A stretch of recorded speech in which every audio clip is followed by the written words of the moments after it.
It's time to get nerdy. It's the 30 and Nerdy podcast with your host, Tyler Mack.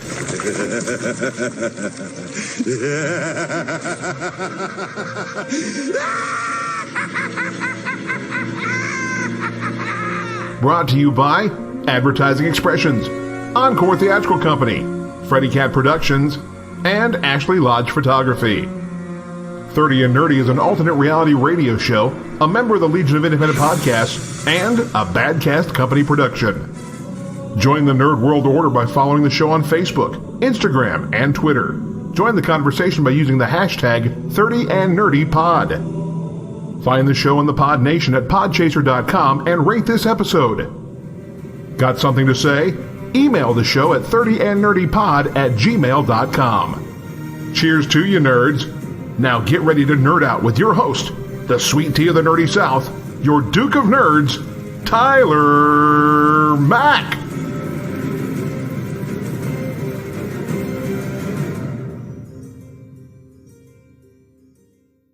What's up, nerds? Welcome to the 30 and Nerdy podcast. I have some amazing guests with me today. Why don't we run around the virtual room here and introduce ourselves? Dre, why don't we start with you? Go ahead.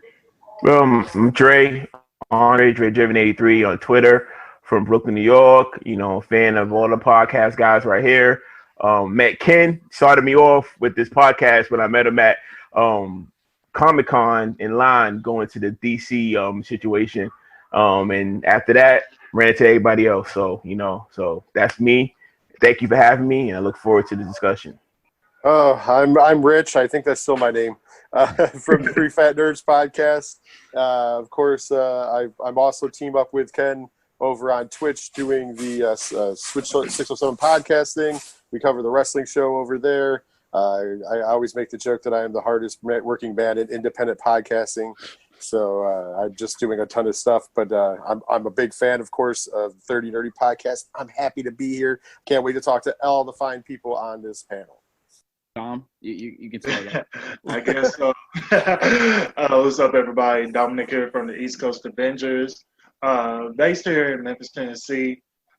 We teamed up with Ken from ODPH podcast about, what was it, like 2 months ago, I want to say, 2 or 3 months? Just shy of that, yeah. When Agents of S.H.I.E.L.D. was still rocking and rolling. Right.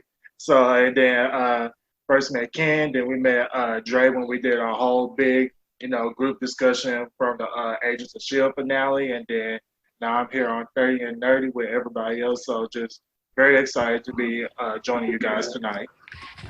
Yep, and my name is JT, also another half of the other member of ECA. We have 5 of us, so the other 3 are either out of town, at work, or at work. I don't know. At school, basically. Yeah, school, yeah.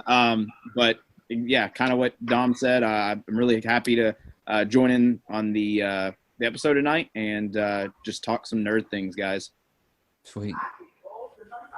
And I guess I'm Ken. I'm the host of the ODPH podcast, better known as the Ocho Duro Parlay Hour.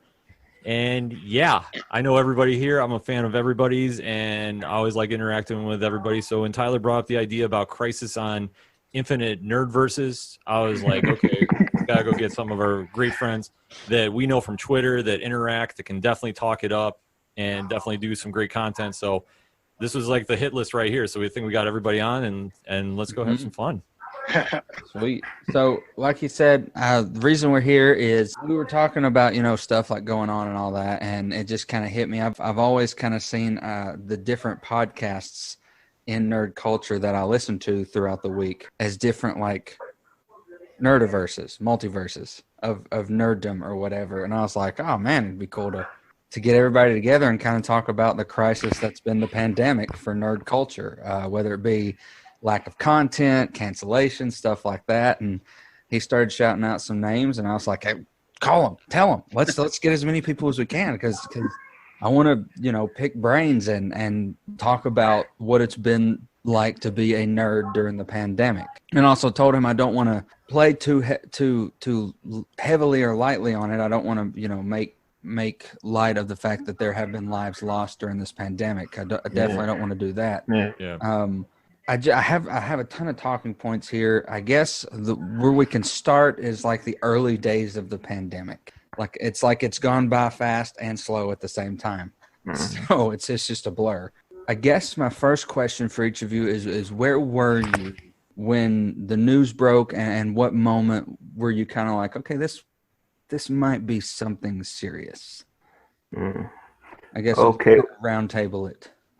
Okay, well, I was in Delaware, headed to my wife's cousin's wedding, and it was like the couple weeks before. It was like he had to cut down the numbers, and numbers got cut down even more and more, and they thought they wasn't gonna have it, but the last minute it was allowed to have about 10 people. So he was able to run to the wedding. We ain't do no reception at all, and I think they're doing that next year. And we were just like, okay, this is getting serious, and we were just like, okay, let's just get through this.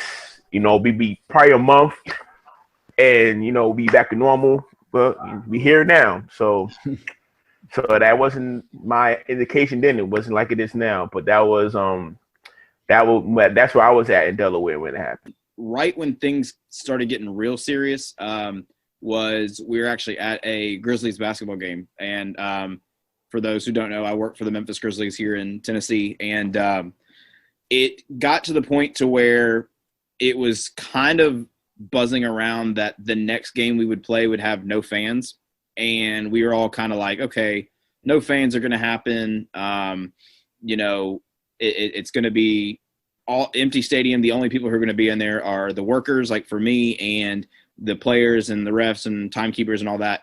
And then I think when the actual news broke that things are going to start getting shut down, Dom and I were actually getting ready to come do an episode. And we were actually at Chick-fil-A here in Memphis, and we were all sitting down, and that's when Rudy Gobert of the Utah Jazz was the first NBA player to have it, and that's when they kind of shut everything down. So around that timetable was right when everything was just getting crazy, and that's when I think we all knew, like, I think Dom and I were talking about, we were like, what if this like shuts down everything?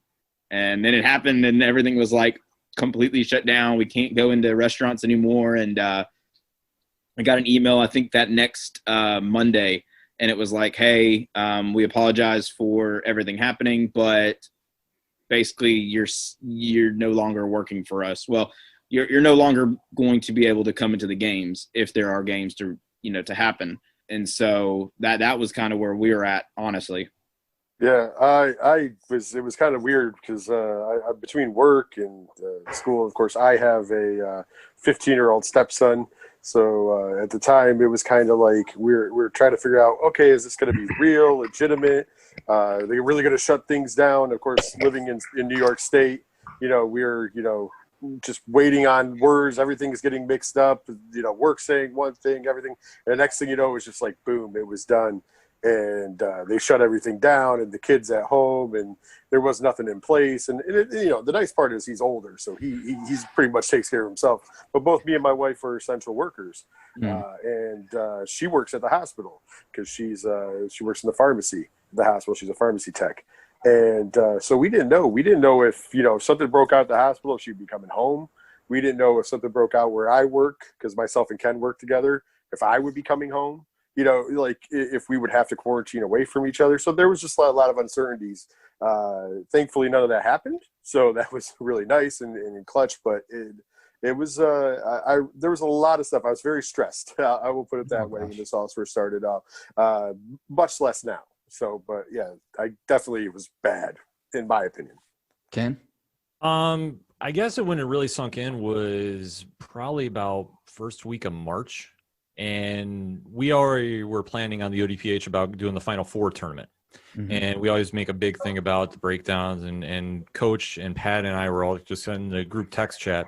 And we're saying, well, we're hearing about this, like any kind of idea what's going to happen, what's going to go on forward. And then that night that Rudy Gobert tested positive, and it was the Jazz at Oklahoma City, if I'm not mistaken, and everything shut down. And to see just like that reaction, we all like in the group text is like, yo, is this real? Is this happening? Like, where are we going to go from here? And like, okay, is the tournament going to happen? Is it not? And then you just started hearing, just like dominoes, like everything started shutting down. And for us, it's so surreal.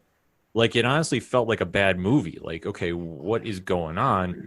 Because you think in this day and age, we wouldn't be living through something like this. And, you know, you'd hear something like in the past about like bird flu and, you know, all the other kind of flus, and they just kind of were taken care of, or at least fell under the radar, so to speak. So to hear like that this is the virus and now it's going all over the world and how it's affecting us here in the States. I mean, it was just so surreal. I think that's the only way I could describe it. And then just like I said, once everything started shutting down, I was like, okay, this is really happening.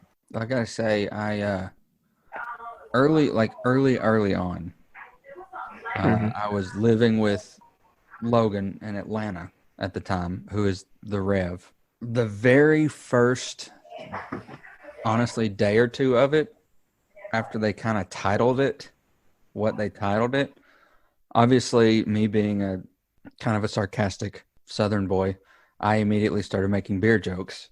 Then I got a text from my brother, who is an assistant principal in the city in New York, in Harlem. He lives there. And he told me, he said, hey, so I'm coming home. We're about to shut down, and these are the numbers that we're already at. I think someone in his building died from it, and he was like, my age? And so I was like, okay, this isn't a new strand of flu. This isn't swine flu. Yeah. This is something different, something we've maybe never seen before. So we immediately, like within our family group text, we're like, we're all coming home to the childhood home in Morristown, and we're going to hunker down and try to live this thing out. And, I unfortunately did contract it in the time, even though I was smart. I was masked up everywhere. I washed my hands. I was smart about where I went. We stayed in home as much as possible, but I still caught it. I'm the only one in my family that caught it. And luckily my symptoms were like a week and a half long migraine, lethargy, and a little bit of short breath.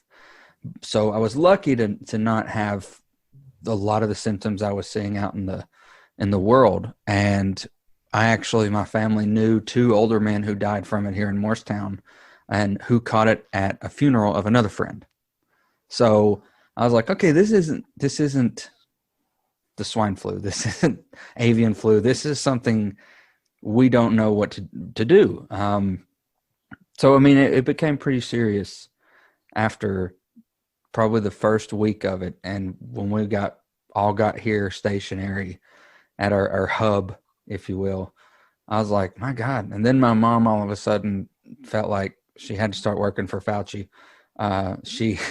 She would, every morning, she would look up the numbers and she'd do her own data. She's a science nerd, has degrees in science and chemistry. So she's all about the numbers. Huge Breaking Bad fan. So every morning we'd get a report of where we're at, who's grown, how much have grown. And she still to this day does it 8 months later almost. And I got to tell you, what's surreal about it is he was like, we already lived through 9/11, something that someone's teaching in a history class. You know, you don't wake up and think, how many history classes will I live through in my lifetime? How many chapters of a history book will I live through?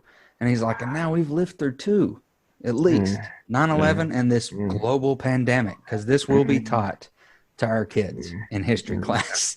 And I was like, dude, 2020 will be taught. Yeah. It's in history Exactly. class. Dominic, what about you, man? It's kind of pretty much on the same page as JT. It really, really didn't start getting real to me until like probably a couple of days before my birthday, because like everything started happening around then. So I had like plans set up. I said like, hey, I'm gonna do like a little brunch with friends, then like with some more friends. When it started like getting really, really serious, I was just like, you know what, I'm gonna just have to, cancel these things. I don't want to be, the cause of somebody getting the virus, or I get the virus myself.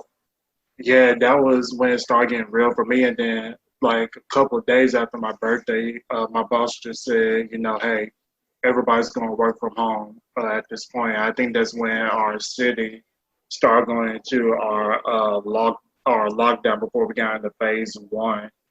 Probably like a month or two after that lockdown. So that was around the time when I was like, okay, this is actually a real serious thing. I thought it would fly by in like a month or two. Probably said, oh, it'll go away during the summertime when it heats up and then, heat kills viruses and all that. But here we are in September, beginning of fall, and it's still here. Yeah, I know. With me personally, I know.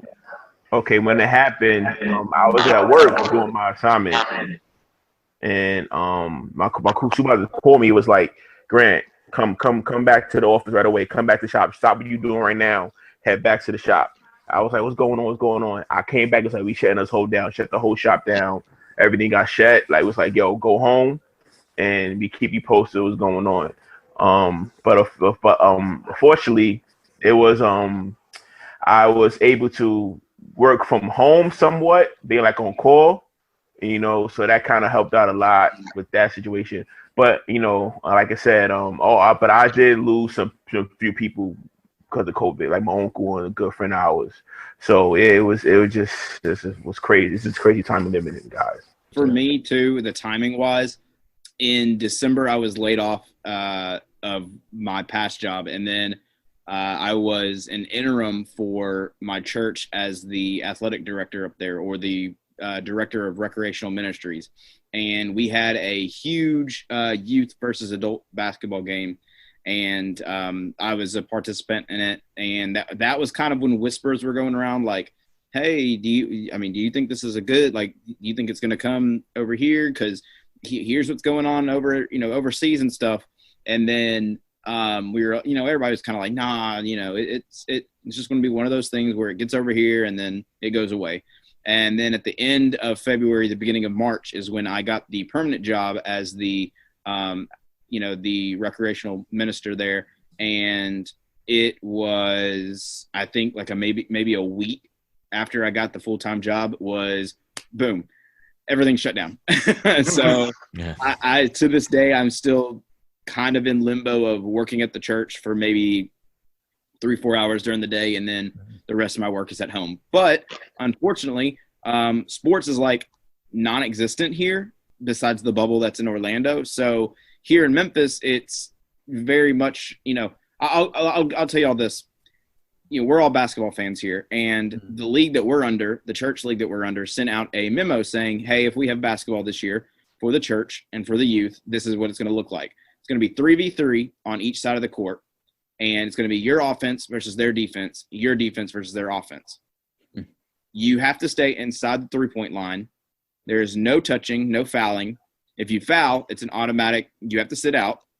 And all players, referees, timekeepers, and parents who attend have to wear masks. Let's say I put up a shot and I missed, and Ken gets the ball and he gets the rebound and he brings it up to Dre, who's at half court, and then Dre starts his offense. That's how our basketball league is looking like it's going to be ran. Oh, wow.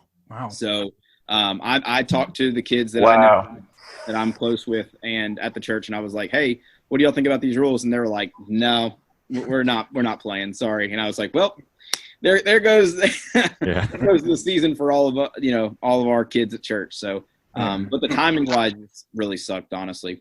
Mm-hmm. Oh yeah, for sure. I can kind of relate to JT because I got my job now like right when the pandemic was starting. So I was in the office for about a week, and then I started working from home. And I work in college athletics, specifically college bowl games here in Memphis. So we're like pretty much on like hold at this point because we're still trying to see if we're going to play or not. But I think we are going to play because both of the conferences that we have in our bowl game are SEC and Big 12, and they said like, hey, we're going to have a fall season this season, unlike everybody else. Right now, with my job, it's just like we're planning as normal, but we're also still kind of like on hold at this point because we don't know what exactly is going to happen. Our game isn't played until like the end of the year, beginning of January. So everything's just like, what are we going to do? When can you give us the word on this? When are we going to play? Can ESPN give us this and that? So it's just a bunch of questions going around, but we're just still moving full speed ahead right now. And I can tell you, if there is an obstinate conference, it's the SEC. I was like, because when they No matter what sport it is. Because when they announced, like, I think it was Pac-12, or no, I think it was the Big Ten who was the first to announce, like, hey, we're not going to do fall season. I said SEC is going to go for. I mean, that's the money maker for college football. So there ain't no way they're going to try to miss a fall season. They're going to make it happen in some way or some shape or form, and somehow they're making it work, and their season's about to start up this Saturday. Yeah. So I know it was funny when Big Ten, they came out a few days ago saying like, hey, just kidding, we're going to try to go for a We're actually playing. we were just seeing if you all would do it. Yeah. Now we're going to do it. We're University of Tennessee season ticket holders. The same season ticket since my dad was like 5. So, and what they did was they sent out this big email saying like, hey, first we want to gauge how many people want to come to the stadium. And I was like, okay. So they spent their week or so saying, like, getting emails like who's coming, who's not coming. And then they said, okay, this many people said they were still willing to come. Now, I was not like individually, I was not like, heck yeah, let's do it. My older cousin, who kind of handles the tickets right now, was just like, let's just play the lottery. Let's see what happens. We did not win the lottery. We did not get chosen out of the 20,000 people that get to come, because what they did was they obviously went with their big donors first. We are not big donors. We're not the Haslam family, obviously. And then they set aside people, a certain amount of tickets to sell individually at the box office. But they have hiked these prices astronomically just to walk up to the box office and buy a ticket. And I was like, well, they're going to get they're trying to get their money. And then they said, oh, but every game you have to be there 2 hours early and there's no concessions. But also you still can't bring food and drink into the stadium. So I was like, I honestly don't think we would have had fun. Yeah. Like, I really don't. Yeah, like, come on. It's like, you're not going to feed us, but you want us to. I mean, imagine a 12 o'clock kickoff. We got to be there at 10 Yeah. to go through the process of getting into the stadium. You're not selling concessions, but we can't bring food in. I was like, I'm kind of glad we did because we still got to keep, like, they're like, even if you don't come, even if you don't win the lottery aspect of it, you're not taken off for next year. You're still going to be offered your season tickets, deeming on what next year looks like. You know, so I was like, look, let's stay home. Let's, these first couple of games will still be pretty warm. We'll swim in the pool up until kickoff, and we don't have to be there and go through these tight things that they're making you do. And I was like, I'm kind of glad we didn't get picked. Yeah. So we're talking about like athletics, cancellations and postponements and stuff like that. But in our nerd culture, it started really small. Early on, it was kind of like a Wonder Woman, I think. Was Wonder Woman the first thing? I think it was Fast and Furious. Yeah, Fast and Furious. They moved first. The first. Yeah. To kind of say, okay, we're going to push it back just to be safe. And then you just saw this trickle down. Marvel, DC, Comic-Cons canceling, parks closing, television sending their, stopping filming. I mean, I was in Atlanta, Stranger Things shut down. Walking Dead was like shut down. So it's like, we're done. We're, hopefully this will go away. But I was like, oh man, we kind of had a schedule planned for 30 and Nerdy. Like, we had like the next few months booked, like what we were going to talk about, kind of based off of what was coming out in theaters and on television, on stream. I was like, so what the heck am I going to – what has that done for you all? Like, how have you seen yourself have to evolve the content you're talking about with all that stuff gone?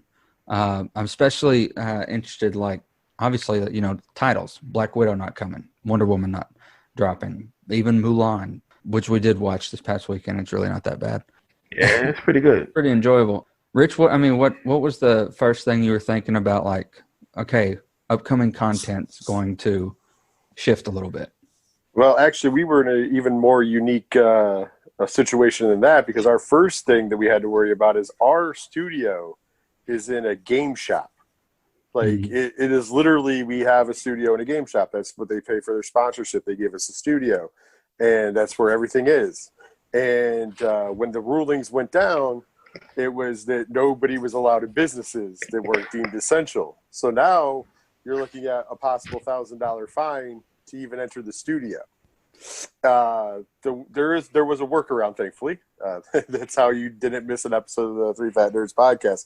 Our workaround was either to do it remotely, and then we did go back into the studio because as friends of the owners, it was deemed that we weren't employees, but yet we had a space there. So because that is considered an office, we were allowed to use it.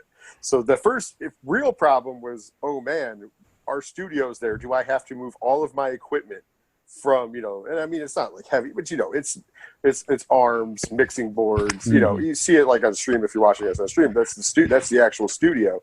And it's like, I have to move all of this to my house or to somebody else's house and do this all over again. So that was the first thing. And then it became, okay, content. Well, the nice part, especially if you listen to the podcast around that, is that we have a machine that all you have to do is feed him a little bit, and it just comes out. And that, of course, is the notorious one, hashtag Big Daddy Cool, hashtag, I won't go into the whole hashtag, the man of 1004 hashtag, Diesel. And the nice part about doing the whole, that was, at the same time, for some reason, he brought up the fact that he he always thought that his life was the Truman Show. So we really kind of switched up a little bit and started going to his delusional stuff. And then we made it really clear early on that we weren't going to talk about COVID at all. We didn't want to mention it. We didn't want to mention people who died, and not because of their memory. We would mention them. Hey, I'm sorry, this person passed on. But we didn't want to stay on it because we're like, this is an entertainment form, and if anybody's listening, we already know it's hard. We're already all in a struggle. We're all stressed out. At one point in juncture, I was worried that Ron was going to lose his job, who's on the show. Diesel was home, thankfully being paid, but he was home.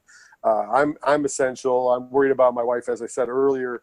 All this stuff is going on, and it's just like, and we're worried about the game shop because the owners of the game shop are friends of ours at the end of the day as well. And, they're closed down. They're not even allowed to sell anything online at that point in juncture. Think about that. They can't have any business transactions at all.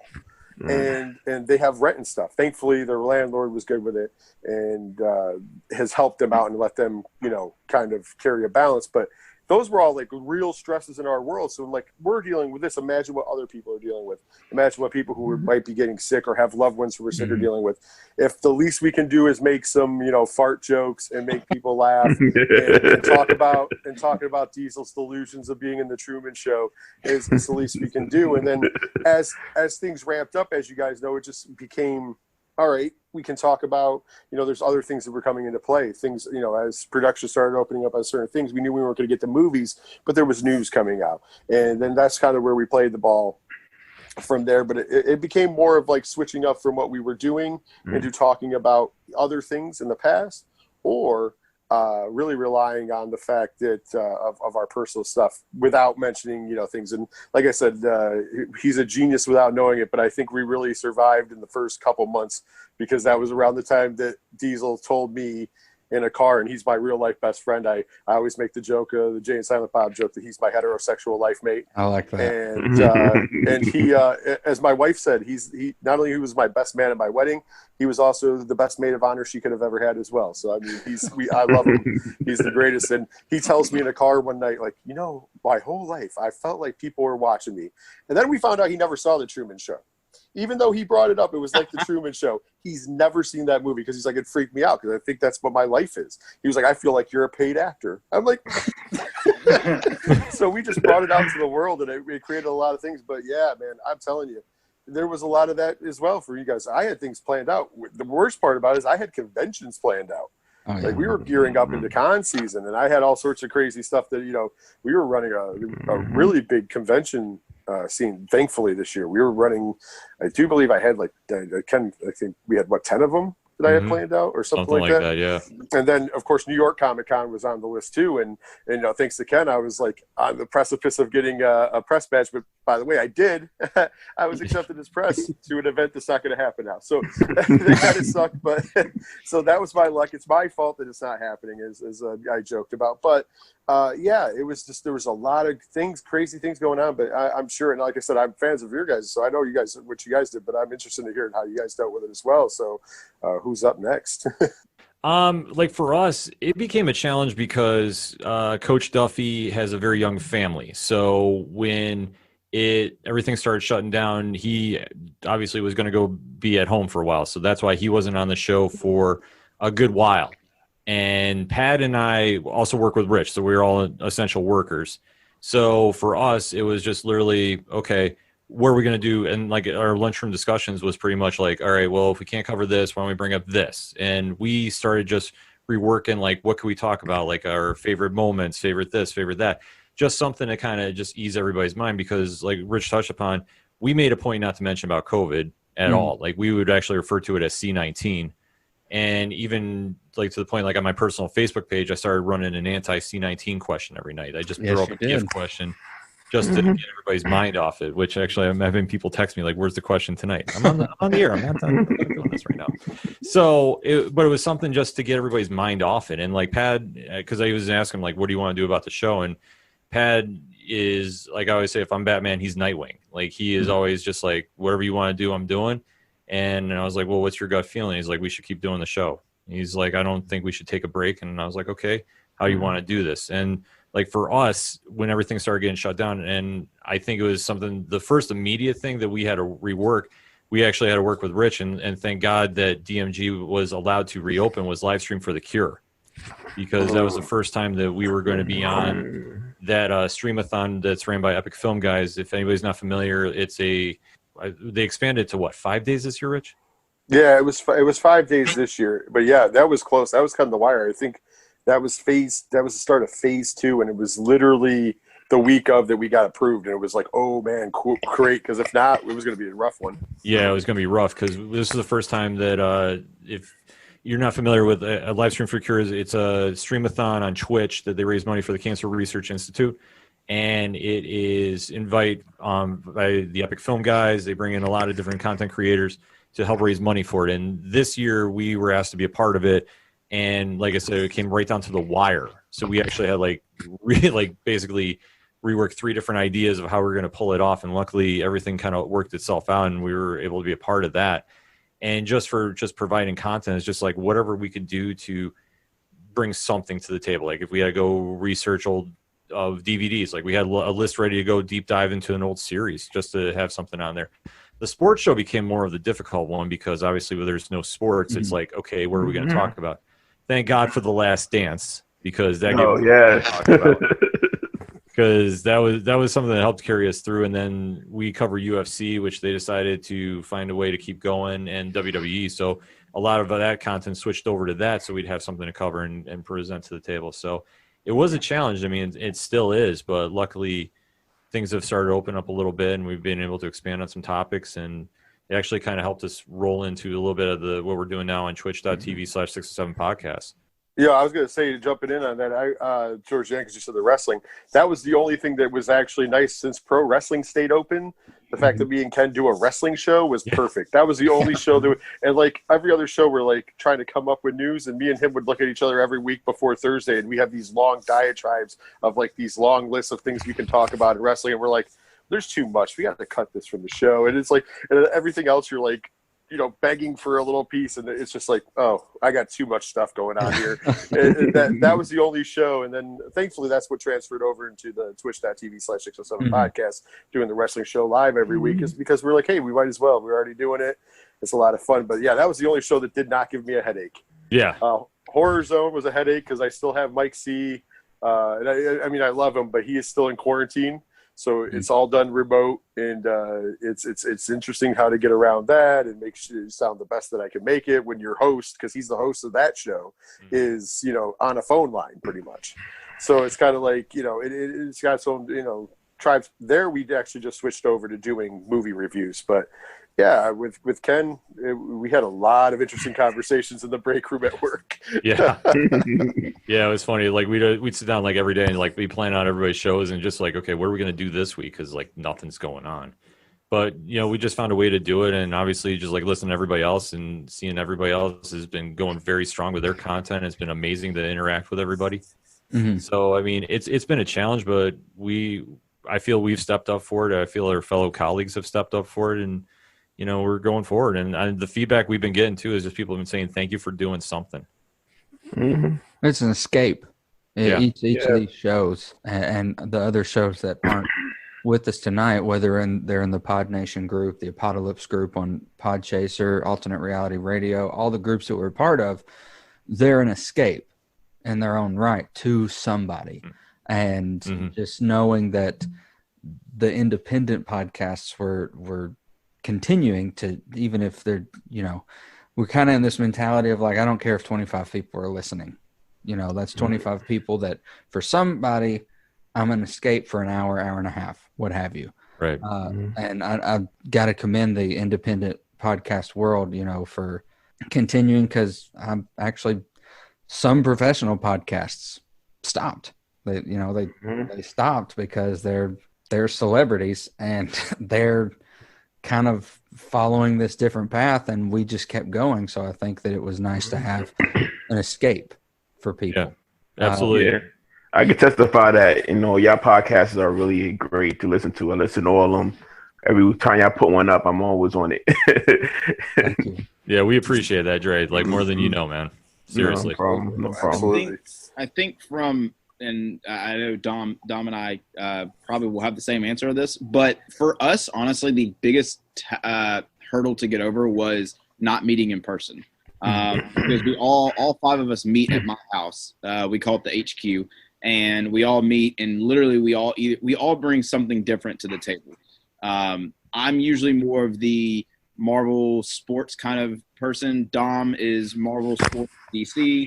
Josh and Darren are like our Star Wars, Harry Potter people. Christian is our biggest DC guy. And so we all bring something different to the table.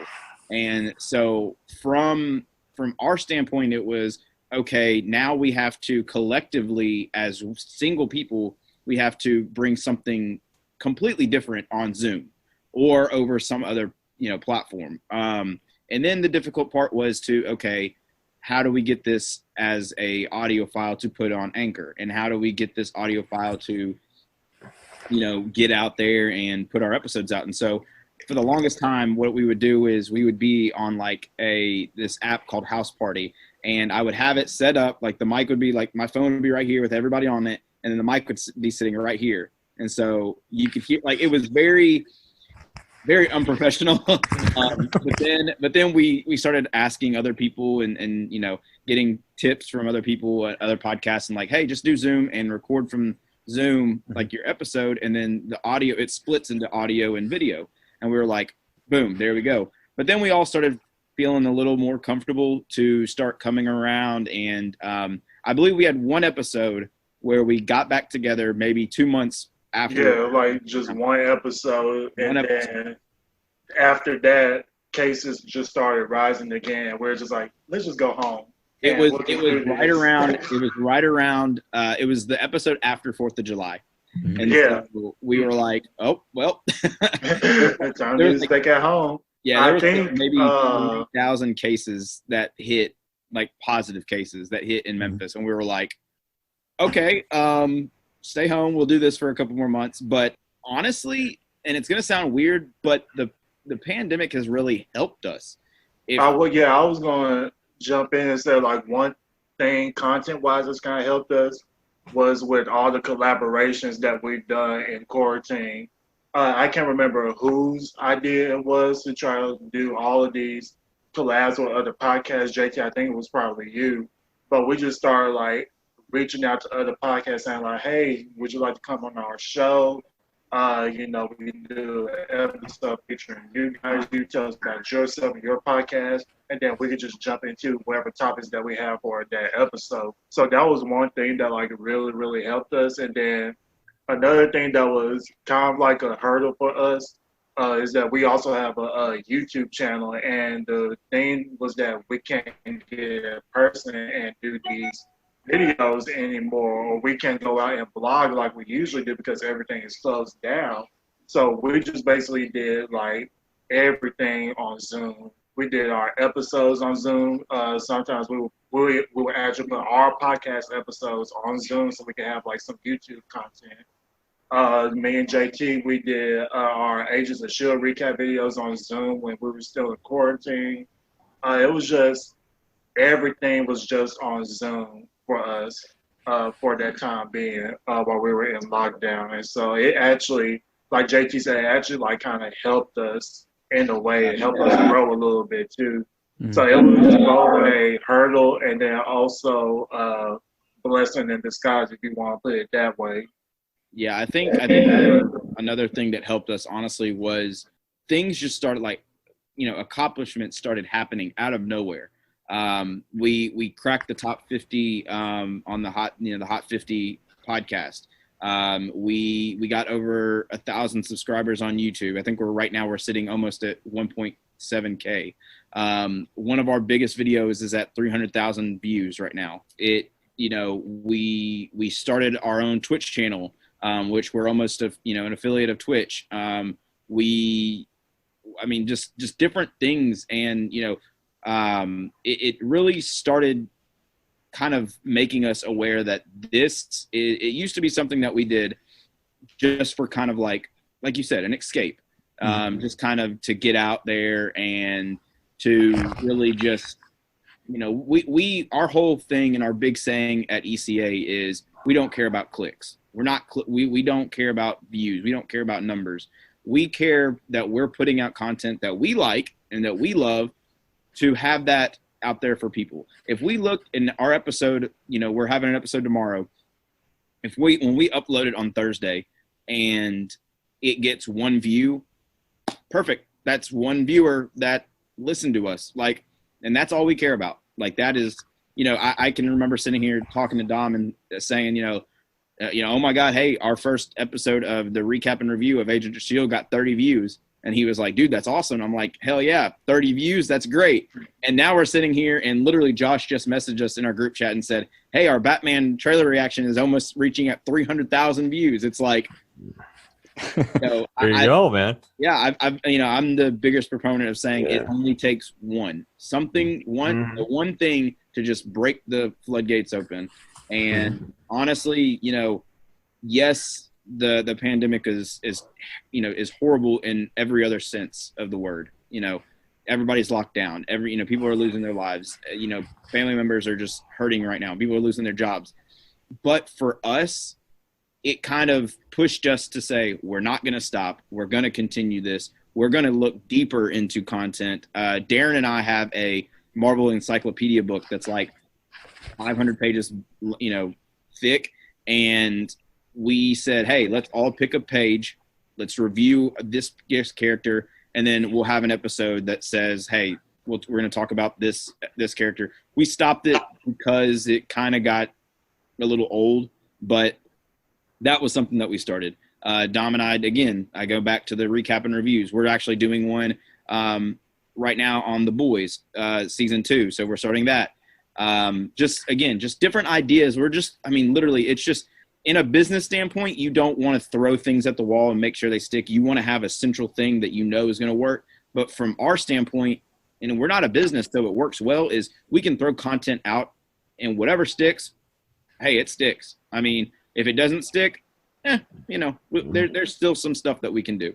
Mm-hmm. But honestly, we only have a few hurdles that we had to get over. And, right now I think we're 4 weeks strong of meeting in person, and everybody is doing their due diligence to, mask up, wash their hands, stay healthy, stay, where we can come to my house and we can record and stuff. So I think it's helped us in, like Dom said, it's a blessing in disguise for real. to have the willpower of 5 of us, because that is a difficult task, honestly. I listen to podcasts and I hear podcasts and I see people start podcasts of 1 or 2 people, and I can see how that's like easier. But with us being 5 of us, like, there are some struggles there, but we're going strong right now. And I mean, Dom, do you have anything else to add to that? Like JT said, like with 5 of us, it's difficult now because school is starting back up because we have Josh and Christian. They're still in school at the University of Memphis, so they're doing like their online thing. Me and JT with our jobs, we're basically like the grown-ups of the group at this point. And so I know with me, I'm probably the busiest out of everybody in the group just because of with my job and dealing with sports. I just know, some things I won't be able, to like make or do with everybody else. Like JT said, one of our videos got almost close to 300,000 views. I had to miss that because I was coming back in town from my friend's birthday. But like he said before, like we just find some way to like make it work with all 5 of us. And, thankfully we're still going strong. We're still growing. I just can't wait to see, where else it takes us from here. What do you think? One question I have about, I imagine that it helped the already established stuff that like Marvel and DC had, that everything's put on hold and we're stuck at home. Do you feel that it helped their already established universes and properties and all that? Because now people are stuck at home and like, hey, let's catch up on it. Let's watch all 23 movies of the MCU so that when it starts back, do you think it helped nerd culture any in that aspect of like, okay, now people's eyes may be getting open to these nerdy things since they're stuck at home? I think it helped DC. I don't think it helped Marvel. And I think it helped some of the more independent content, like such as the Umbrella Academy, such as the shows coming out for Amazon Prime. Because the one thing about Marvel is so timeline based. Like one movie has to come out or one show has to come out, then the other, then the other. It's a domino effect. So if you take one of those pieces out, it's going to throw everything off. That's why when WandaVision was finally announced, that's why it's such a big deal, because we all know that Falcon and Winter Soldier was supposed to take place. It's tied in with Black Widow. So whatever's going to happen there is going to happen there. They have to dance around the story until Doctor Strange 2 is back up and running or whatever's going to transpire there. And that's why they haven't announced a date for WandaVision. So just for like an example. Whereas DC was allowed, and I don't want to say a luxury because it's not, but they were allowed some time to refocus, okay, what are we going to do with our movies? Because obviously they're not doing a shared universe per se. Wonder Woman 84, obviously it hurts for them not to come out on time, but it did allow them to really build up fandom into what the monster it was. So I like I said, it's a double-edged sword with that. Yeah, I can agree with that. I think from Marvel's standpoint a little bit, I will say like they were at the tail end of their tie-in of the 22 movies that they were trying to make. Endgame was a culmination of the 22 movies that were put together to make this one movie. And then it ended, and then everyone was so on their high horse about Endgame, and they were so high on it that once the new year started hitting and we heard about Black Widow, and we actually got Spider-Man Far From Home, and we were kind of still riding that high. And then once we heard about Black Widow coming out, okay, that's really hype. It's finally it's happening. We're still getting it. And then everything started shutting down. It's kind of like, I think for me as a Marvel fan, yes, I have watched all 23 movies again in order. Yes, I've done that that MCU movie marathon. But for me, I think it's good that Marvel has kind of taken this break, because we were, Marvel in itself, and for us, fans of it, we were so, I mean, it was like injecting in our veins of Marvel content. And then finally you kind of get this pause and this break, which it can help Marvel in a really good way if they play it off right. I've said it from the get-go. Hold off everything that, Black Widow, Falcon Winter Soldier. If the rumors are true and WandaVision is coming at the very end of December, that's kind of where I can start seeing things. But 2021, Marvel needs to hit off the bat. I mean, they need to just put all their content in. I mean, y'all saw how the WandaVision trailer was maybe a minute 45 seconds, and that blew up Twitter. That blew up YouTube. I mean, every mainstream person was doing a reaction video, and we did one, so I kind of put us in that category as well. But it was so big that it was just for a minute and 45 seconds. Like, just think if they dropped a movie trailer for Eternals. That's going to be huge too. But I will say this about DC. It has made me grown into a bigger DC fan than I recently was. You can ask Dom all the time. I don't watch DC movies that often. I'm a fan, but I don't watch them. He says that he's a fan. Look, I'll say this. I'm looking at my DVD section right here. Before, pre-pandemic, I did not have the Batman trilogy.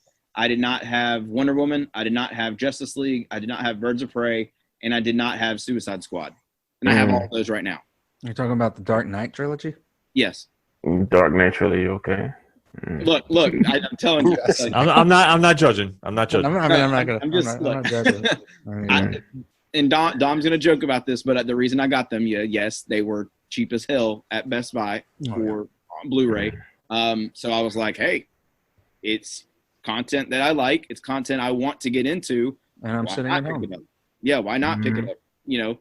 Why can't I get? I got Birds of Prey and Suicide Squad a double disc DVD box for like $8. God, Birds of Prey so much. Okay. Whoa. Okay. So I was like, so much better. Like, yeah, let me just pick that up right here. Like, boom, I have it. And funny enough, I will say this to go into other Nerdverses. Dom and I don't want you to forget this, Dom. We have a bet going on. Forget either. You're the biggest one to forget. That's true. Dom and I have a bet right now. Dom has never seen, or he's seen a little bit of Star Wars, and I have not seen any Harry Potter.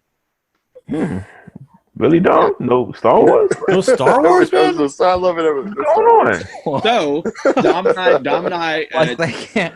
The listeners can't podcasts see ago- it, but everyone's faces in this just like a couple podcasts ago, Dom and I shook hands. Hit my glass off like, Don, really? Dom and I made an agreement. We shook hands on it that I will watch all the Harry Potter movies, and he is going to watch all of the Star Wars movies. And yes, I'm including and I know. just showing the first three, please. You guys need to do a live reaction when you're watching this. Just Look, again, back to what we were talking about earlier about the content. Here we go. Like that. Okay. Exactly. So, yes, it is kind of selfish for us to put out this content, but it's also like, look, Darren, for the longest time, if he listens to this, Darren has always tried to get me to watch Harry Potter. I watched the first movie for an hour and 45 minutes and fell asleep. That is how I can see that. No, like the first movie drug a little bit for me, but like once you get through it, it's like with Game of Thrones for me. It took like episode 4, and then I was like, okay, finally, I'm getting into it. So Dom and I have that going on, but. And we literally said, like, we gave each other a year to do this. And so I joked about it, say, like, here we come the weekend of our bet ends. And we're just going to be like, okay, let's go on Wikipedia and find out what happened in this movie, what happened. You get pop quizzed on it and look up the Spark Notes on our phone. Yeah, they But, it is, again, like Ken said, double-edged sword, really, for both Marvel and DC, because DC can start theirs up and Marvel can die down and kind of rest a little bit. Is there any worry, though? I know that when it comes to obscurity, Marvel knocked it out of the park with Guardians. Now, if you're a basic fan, you had no idea what Guardians was until you saw the movie. I Mhm. tried to read the comics, and even as a comic book guy, I was just like, God, they're just they're not hitting with me like Iron Man does or like X-Men does. Which and a lot of volume people would did say you the same read? about Doom Patrol and DC. Yeah. Like, yeah.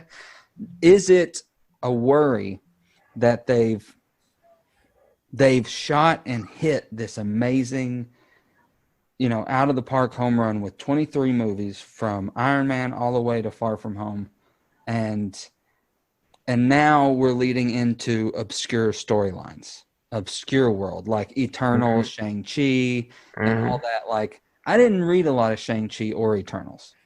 Yeah, it's true. And so is it a worry, you think, for a lot of Marvel fans, kind of like, okay, a lot of this territory we're going into now, movies are going to have to introduce and deliver at the same time.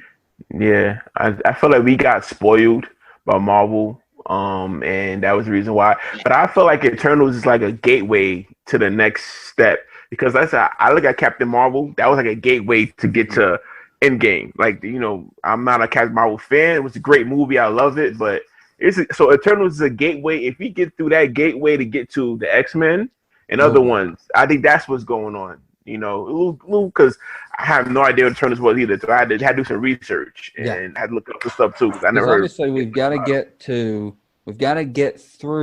this gateway to get to the First Family and the X-Men, and where everybody is dying for us to get to. We got to get there somehow. Well, But the one problem you're Ken? gonna have with Eternals is it's so obscure. It makes Guardians look like an X-Men franchise.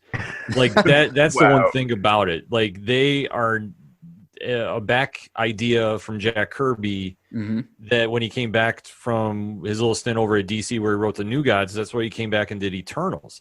But if you ever look through the lineage of their comic line, I don't think they've ever made it past 50, 75 issues at a time. Wow. And the thing about it is Marvel has been trying to force everybody to get into them a little bit here and there. Like, they'll have spurts where I believe at one point they had Neil Gaiman write the series. And he couldn't get them over. I'm very hesitant to think they're going to break through. But if you notice about the casting they're doing for this movie specifically, they are loading it up with every single facet of the Marvel universe you could think of, because they have Jon Snow, Kit Harington is playing Black Knight. He has ties to the Avengers. The character Cersei has a tie to the Avengers. There is a tie to Thanos in the Eternals. They're going to say the word mutant at some point in Eternals. So it's not necessarily going to be a home run franchise, and I don't think it is, because they don't have the source material to back it up. Like, where Guardians, they were smart because they took the latest run by Abnett and Lanning and ran with it, and that's the one that got everybody over. Like, if you depends on like which Guardians you read, which volume. Like, the early stuff in the 70s and 80s is kind of weird. 90s is good, but then it falls off because Jim Valentino goes over to Image. And they restart the whole franchise with Abnett and Lanning, but they had no like restrictions to do whatever they wanted. So that's why you see that team is more like the Galactic Avengers at one point. And then it rolls into what you see with the movie. So for Eternals, it's going to be the biggest gamble for Marvel. Like, this could be the first big bomb they have, in all honesty. Shang-Chi will work, but honestly, I'm surprised it's not a Disney Plus show, because it's so tied into Misty Knight and the Daughters of the Dragon, more so than being a standalone film. So with that being said, like, Eternals is going to make or break with the next phase for Marvel. Well, and I think their big pitch is, look at all these celebrities names that are in the cast, from Jolie to Harrington, who you just saw. You love him as Jon Snow. You're going to love him as the Black Knight.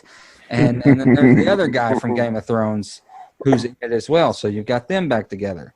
You've got Jolie in it. You've got just this host of names that when Feige brought them out, even people who were like, I don't give a crap about the Eternals, look at everyone who's in this movie. Like, I'm going to see it.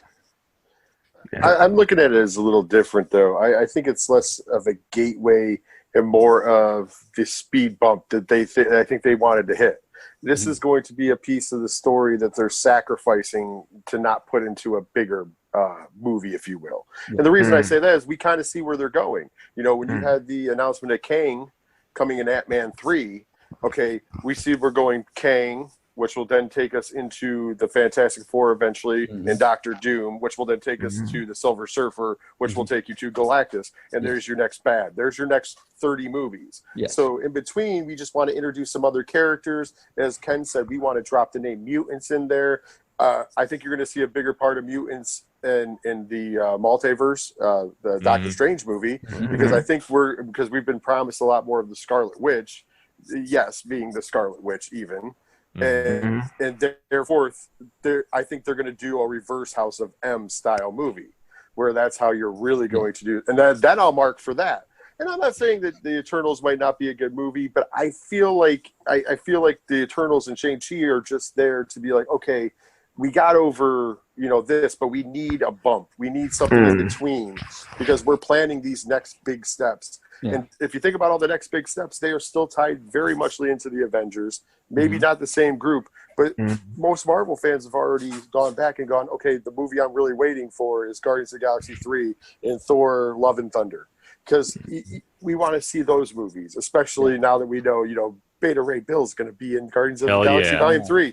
I know. We might as well just call it The Search for Gamora. We're good. We're going to have Hemsworth in the We've movie. been dying to see Beta Ray Bill for years. Oh yeah.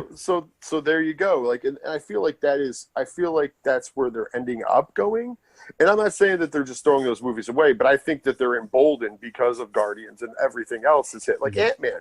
Even Ant-Man. I mean, I enjoy Ant-Man as a comic book. Like most people didn't know what Ant-Man was before, and it ended up being one of their bigger family hits. Because it's not just necessarily a comic book movie on its own. You can watch that as a family movie. It's kind of like what DC did with Shazam, which I thought they did a very good job with, making a family movie. Agreed. How that's going to tie in with The Rock and Black Adam, we'll find out. But right now though, and me and Ken had talked about this coming out of in between Fandom Night 1s and 2, it comes down to this. I think that it was calculated by DC. I think that Fandom Night 1 was a calculated strike. They did something that Marvel usually does, and that's blow up everything. And then they did the mic drop with the Batman trailer.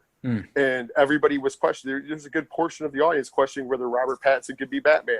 I don't think anybody has that question anymore.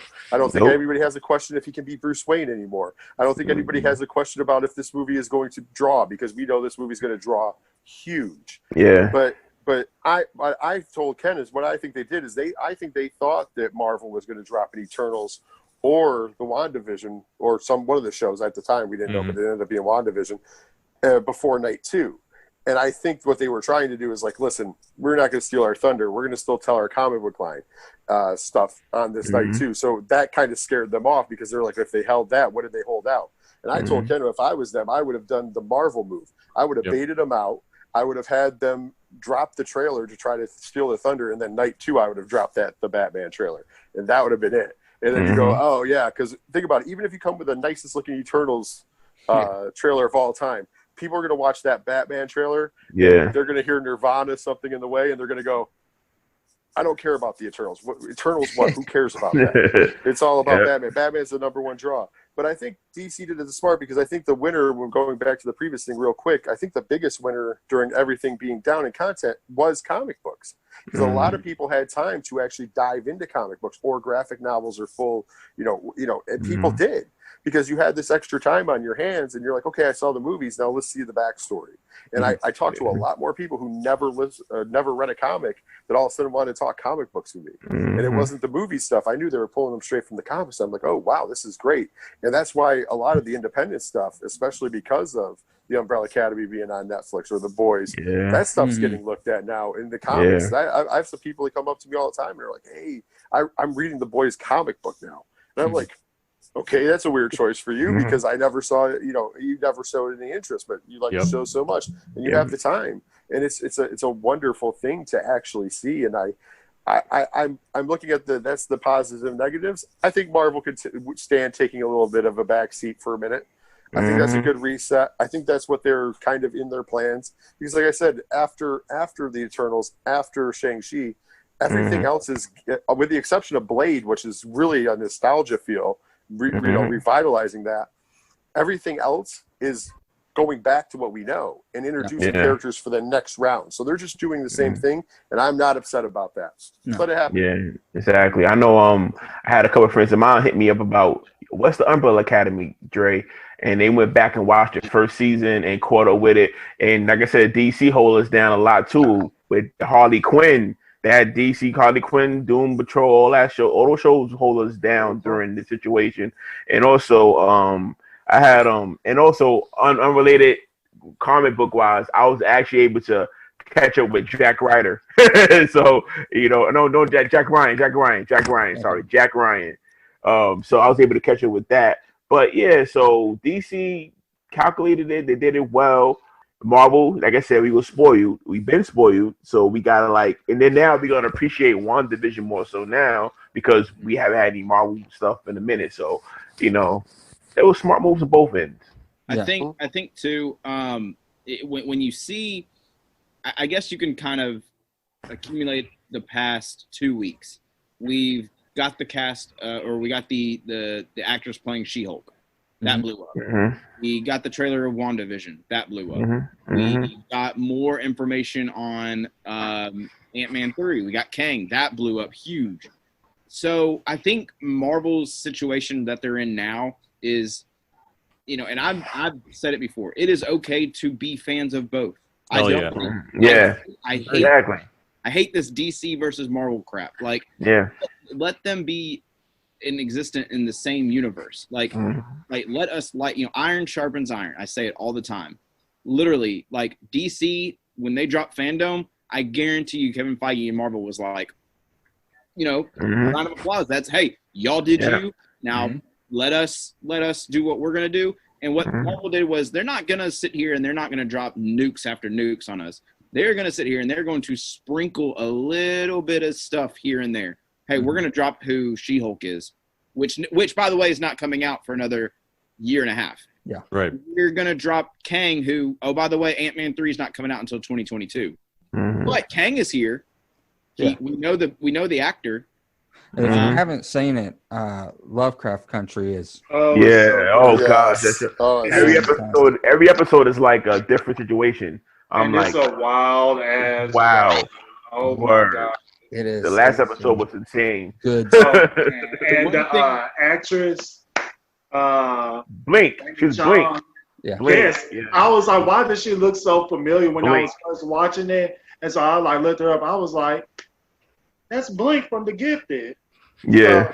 She's she did. She's also in Friday Night Lights, the TV show. Right. Right. So she did a phenomenal job in that last episode. And he's going to be a fantastic Kang. I'm super excited about this. And in harmony with JT said, we also got pictures of Falcon with the Soldier being in production again. That was a big hit. Like everybody was like, "Oh my God, they're back!" So that right there, Marvel's doing their thing little by little. Anything that you see Marvel related now that you say, "Hey, we got a leak of this," it's not a leak. They're doing this. They know what they're doing. Exactly. They know what they're doing. If Fandom didn't happen, yes, I would believe it was a leak and someone happened to see the pictures. But now anything that happens otherwise, like someone came out and said there's a rumor and it was a leaked that they have found the actress to play Miss Marvel. That's not a leak. I think that they put that name out there for. Was it We Got This Covered? But no, I think one negative, though, I will say the one negative that Marvel didn't really have a choice to do was, and I'm not saying this is a bad negative. I'm just saying like they had to do it was New Mutants, and ECA, we did our review of it. We went and saw it all together on premiere night. We all came back to my house, did a review on it. Made a video and everything, and we gave it a 6.5 out of 10. And I changed that. Listen, we have since died down from the hype of no Marvel content in over a year. Movies, theaters are back open. We all got to go to the theater. We got to eat popcorn. We got to see a Marvel movie. Like, oh my God! Now everything's starting to die down a little bit. So. Marvel didn't necessarily capitalize on the hype of New Mutants, Mm-hmm. but what they did was they definitely wanted to just like get that over with. Like they were just like, hey, there you go, have at it. Let's see how that does. Because the whole situation was Disney Plus or no, video on demand or no. But then it came out that they couldn't put it on the streaming platforms because in the contract it says we have to have it out on theaters before we drop it anywhere else. So I will say it did catch a little bit of, the excitement, I guess you can call it, of, new Marvel content because it has reached over like its capacity of money that it's made. But I don't think anybody is like giving it an A+. I mean, the highest rated that I saw was like, I think a 7 out of 10. And that was someone who was like really giddy about the X-Men franchise and about this movie and stuff. But again, we even changed ours after maybe a month after seeing it. So is it a decent movie? Yeah. But is it a movie that I'm going to like sit here and rave about? No. I mean, I honestly have forgotten about it. So It has to be better than Dark Honestly, Phoenix. yeah. I saw it the second time, but I saw it. Yes, JT, I saw it on bootleg. But it deserves to be shown on the bootleg because that movie is now a 4 in my book. The movie is now a 4 in my book. And like the way they did Majik in that movie, it was just y'all really have to make her into a racist. But then she had growth throughout the movie, but then y'all could have done a better job with this. I'm just jealous that you guys get to have open theaters because we Same. still don't have those anymore. Yeah, exactly. I know. I'm finally gonna probably see Tenet this week because I'm going out of town, and when I'm going up, I'm going to. I think that it's open, so I'm going to see Tenet finally this weekend. Well, I'll let you know this. Dom and I were the only ones in the theater that were wearing our masks, so yeah, we. Oh man, brace for it. The when we bought our tickets, it was 2 then a space, 2 then a space, etc.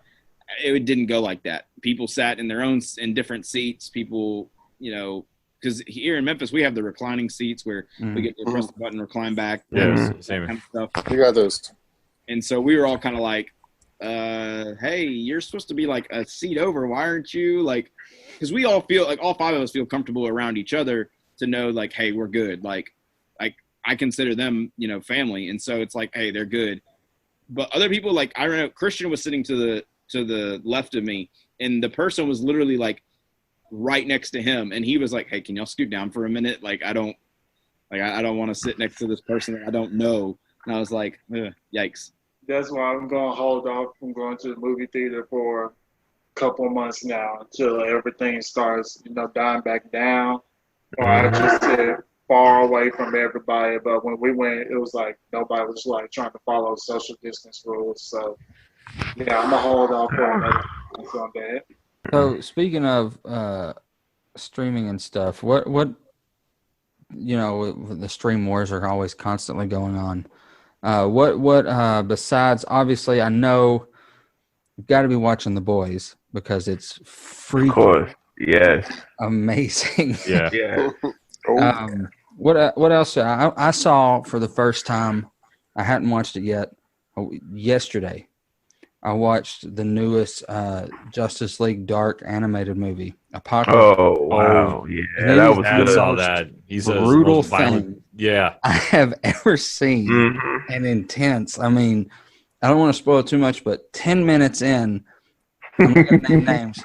Some of these heroes are getting eviscerated. These big, and you're just like, what is going on?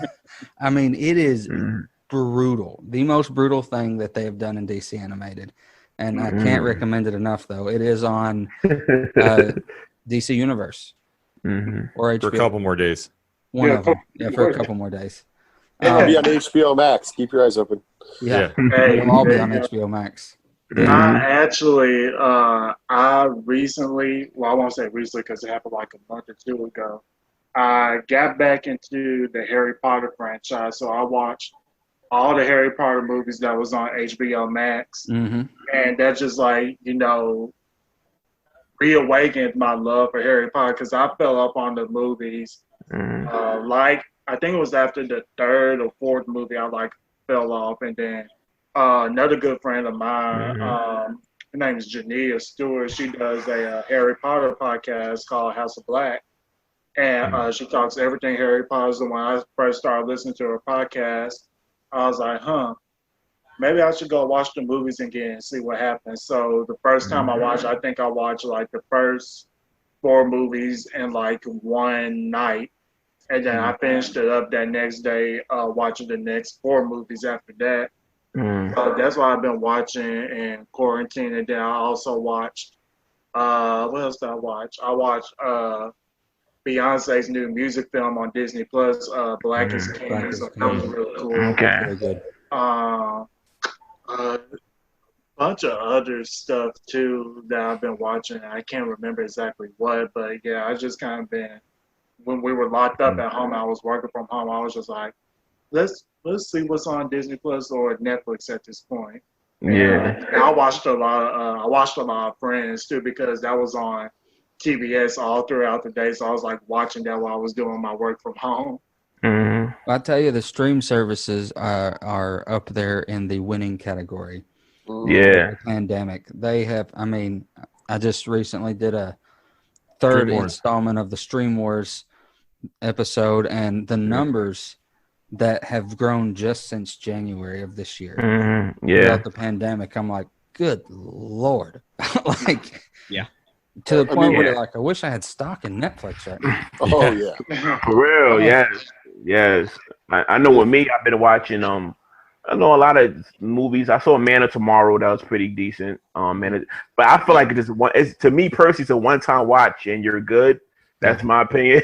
And Ken could tell you I'm freaking out about all the Mighty Duck stuff come on Disney Plus. I watched so far. It's been watching man, and with Dom, I feel like the Harry Potter stuff is like the new Jaws. It's on every time you turn the TV on. It's on TV all the time. It is, yeah. It's like I said, Jack Ryan. Watched that. Umbrella Academy, Boys.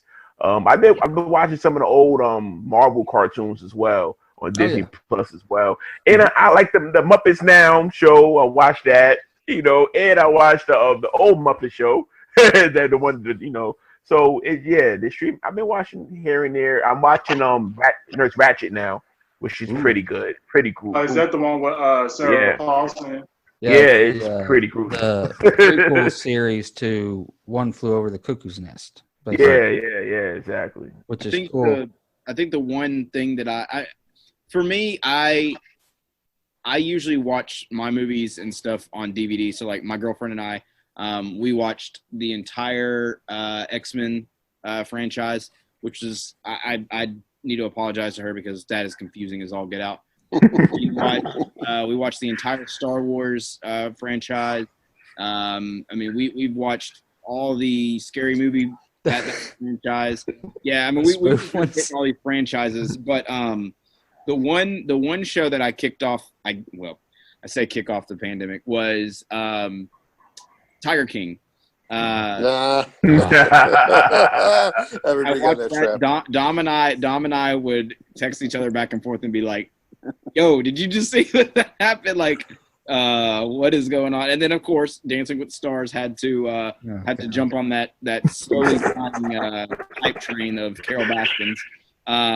So that was one thing. The Last Dance. I as a huge basketball fan, I watched that. Yeah, I watched that pretty much all the time, really. Whenever it's on. You did win an Emmy this past weekend, so as it should. And the Mandalorian too. Yeah. A couple of them. I've watched that. I've watched a couple. I'm getting ready for season 2, so I'm starting to get back into it. Obviously, The Boys, and then we've done our recap and review of Agents of S.H.I.E.L.D. Season 7. So I think that was one of the biggest hits in Marvel too. Yeah, hold us down. That hold us down a lot for weeks. Yeah, it was. It was a good finale. Was that the sword base Yep. at the end? I want to say yes. Yeah, that's what we think. So Like they're arriving to where Fury's at the sword base. So do you see them coming into the universe any? If we look at the pictures of, I want to say Falcon and Winter Soldier, or maybe it's WandaVision. I can't remember what images I saw, but one of the TV shows that is coming out, the Disney Plus shows, has a guard standing there, fully dressed and everything, and on the right, on the shoulder patch, he has a logo of sword, and then on the back wall, on the decal on the door, it says SWORD, and it kind of has the sword symbol, and so everybody's like, "Hey, wait, that's what's being referenced." I think it was WandaVision. Yeah. So I have bring Coulson back. I would love to see him come back in the universe. I have when Endgame came out, we watched it. I watched it a billion times. My biggest thing is I wish now if I could rewrite that Tony Stark death scene or the funeral scene, the biggest thing I would have done was have Coulson walk out with Fury. That would have been really cool. But then I think someone brought it to my attention that no one, literally everyone besides Fury, thinks that he's dead. So how would that work? I don't know. But Marvel, they'll throw something out and have it as service, and nobody will be like, "Hey, wait a minute, how did that?" So that's how there was an early episode of Agents of S.H.I.E.L.D. where he ran into Lady Sif. Yeah. Said, "Don't tell Thor I'm alive. I'd like to be the one to tell him." And I'm like, oh, has he told him yet?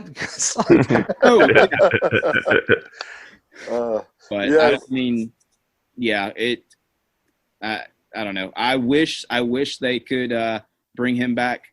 But I think after watching WandaVision multiple times, the trailer, I do think that when we see Monica Rambeau fly through the multiverses, I want to say that she landed in a sword-based kind of facility, and those people that are behind her in like the kind of faded out black area, those are sword, kind of people. I know there was an image that was taken because people go through these trailers and they literally stop it. There was an image that was rendered to the HD, and it had Darcy Lewis in the very back working for whoever. It had her little image, her little picture in the box saying she's working for this company that found Monica. So, little Easter egg. Dre, I know you tagged us in that one thing on Twitter, and honestly, I don't know. I feel like Marvel was just putting that out there to tease us, but also they could very well be like, "Oh no, it's just a painting." Yeah, so, it's like I don't know, but it's also Marvel, so we can't really say they got alternative motives and they know what they're doing. So only time will tell if that actually gonna plays out. I'll laugh hysterically if it's the Skrulls from Skrull Kill Crew. I will laugh hysterically if that is. I mean, if you're going to bring them into a show, WandaVision would be. Well, if you know the whole story about how the Skrulls turn into cows, and it's one of those really bad 70s moments. I believe that's when it was, or 60s. They're like, okay, well, we have Skrulls. Well, we'll just hypnotize them and turn them into cows, and then they get processed. And then Grant Morrison, of all people, comes up with this idea. Well, they're going to be burgers, so people that eat them are now once a S.H.I.E.L.D. agent, so now they can see Skrulls and how they've been doing Secret Invasion for 5 issues. It's this 90s absolutely insane book called Skrull Kill Crew, and it's one of his early stuff. And I'm the minute I saw that, I'm like, oh my god, if they're even going to attempt doing this, because it's Skrulls. It's like Wanda, Wanda was the one who hypnotized them and had the painting, and she's just remembering she did this, and she's going to try reversing everything. That was the first thing I thought, and then I was like, oh wait, Bova. Well, that would make sense too. Yeah. I really want the show to explain how did Wanda powers grow to the point where she could just warp reality at the palm of her hands. Like, for all we know right now, all that she can do is she's basically a telekinetic right now from when we last saw her. And now we see her like she could change things at will. Like, when she the first thing that she probably did in the trailer was change Vision's face to his human face. So I was like, okay, how is she doing that? How is she able to do that? Like, did she just read, spell book and then she learned the spells? Or I just want to see how her powers have grown throughout this time to the point where we get the Scarlet Witch. So it'd be interesting to see, how that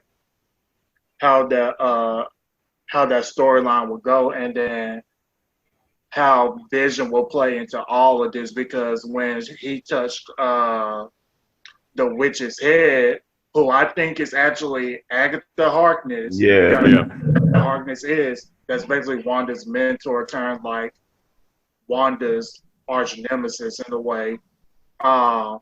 When he asked her, are you? No, she asked him, am I dead? And he's like, no. Why would you think that? And then she's like, because you are. And so now that gets me thinking, like, okay, now how is Vision going to react to all of this? Is he really dead, or did he actually come back to life and he's just in another universe? So I want to see how both of those things kind of play out in the show. And that's two of the things I'm really looking forward to. Do you use this as an opportunity to resurrect him? Do you know if Bettany's wanting to continue after this? Do we know anything about his contract? Is he going? I don't know. I feel like he might go past it, maybe for maybe a couple more movies, I want to say. It's really hard to tell, but then they're two big characters in the MCU right now, and they're two big characters in Marvel in general. So he might go on for a little bit longer, and then we know for sure Wanda is going to go on because she's going to be in Doctor Strange too. And what who knows? She might even have a bigger role after Doctor Strange too. So it just all depends. Like, we just have to wait and see what happens with that. Before we close, I want to shift to a whole different universe, the wrestling world. I know that yes, Rich, you finally get to. We're going to talk about the wrestling world. I know you don't do it enough. Yeah, I don't hear Rich don't talk much about wrestling, man. I don't know. Just some thoughts on some points. Where are we sitting mentality wise in AEW? Do we like where our champs are at? Who do we hate? Who do we like? That stuff. Are Jericho and Dustin Rhodes the most timeless wrestlers ever? I mean, especially Dustin. Good Lord. I mean, I was 5 years ago that he was ready to retire, but he's still delivering. Oh, I think Dustin's doing great. As of late, I don't know about Jericho. I mean, his star power is what it is, but I feel like he's coasting. I feel like there's some keys to that. My biggest takeaway from that is the fact that he loves when people sing his music. That was something that years ago Jericho would have cut promos on and nipped it in the bud, but now he smiles and then tries to cut heel promos after. So I don't know. As far as the in-ring product, it's a great in-ring product. I've enjoyed what I saw in-ring. Some of the stories, I don't know. I'm not on board with some of the stuff they're doing story-wise, because there really is none. They're going by the super indie mentality. And I think that they need to bring everything in one house. I understand that these guys have created their own empire, if you will, and going out and doing being the elite and everything. But when you're getting part of the story on being the elite and part of the story on television and part of the story on dark and part of the story here, it's like you have to bring everything under house. Fans don't have that kind of, some people don't want to go to 5 different locations, and the numbers don't support it. Because if you look at the Being the Elite channel, I've said this before, just raw numbers, there's only 250,000 subscribers. Most of their videos get under 100,000 views. And I'm not trying to judge them and say they're not popular, but if you're doing storyline stuff there, how much of your audience is seeing that? It's not very much. And especially if you're drawing 800,000 a week. So they need to kind of streamline some of that stuff, maybe showcase it a little bit here and there, make it must watch. As far as, like I said, I think the joke that I can go with, and I'm going to go with their own, like, I'm a casual wrestling fan. If anything I mark out for, if anybody listens, is New Japan Pro Wrestling. I'm a big New Japan Pro Wrestling fan. But outside of that, I'll watch and criticize, and, I spent some time in the business so I understand it. And the one thing that I will say is they need to get one leader. For better or for worse, WWE has the leader. I mean, and let's be honest, sometimes it's for worse, including right now, and that's Vince McMahon. I mean, yes, he has his yes men like Kevin Dunn and everybody around him, but it's Vince. At the end of the day, the buck stops there. Unless you're talking NXT, and then they have their own leader. They have Triple H, and that's why it's a slightly better product, in my opinion. But in AEW, they don't have that one guy, and it feels like there's too many chefs. And then that's what's leading the fans to go, hey, why are they putting belts on all the former WWE guys? It's like, hey, if you come here for WWE, we'll give you a run. None of their champions have been homegrown talent. I don't understand why. I don't understand why your TNT champion is an MJF, who is the best mouthpiece in the business. Oh my God. I don't think he should be the world champion yet, because the kid is still 23, 24 years old, but he should definitely be TNT champion. And let him run his mouth and do what he does. I would have put the belt on Brian Cage, probably, because Moxley is a failed champion. He was a failed champion in WWE. He's a failed champion in AEW, and they can make the excuse of the pandemic and stuff. Just nobody cares. Nobody cares. The biggest star in your company is Cody Rhodes. Like, the fans have an attachment to Cody Rhodes, and you took him out of the equation. I understand that he didn't want to be over and stuff, but he didn't want to say, "Oh, I'm the boss, so I'm putting myself over." But come on, man, go, if the fans want it, let them have it. Yeah. And I feel like you took that off the table too soon. And of course, Kenny Omega, man. Oh my God. You have pound for pound the best wrestler in the world, or what was known as the best wrestler in the world, and for almost 2 years you've done nothing with him. And I really feel like those are the mistakes. But like I said, inside the ropes, they're putting on a hell of a show. Absolutely. Don't listen to the commentary, because it's bad. Oh my God. JR, I will say it's it right atrocious. now. I say it all the time. I say that JR has become the John Madden of wrestling. Because if you guys remember, mind you, the Raiders fan is saying this. John Madden, towards the end of his commentating career, would say things such gems like, "Whatever team scores the most points is going to win the game today." Really, John? That's how we play the sport. But that's Here's a what guy JR is.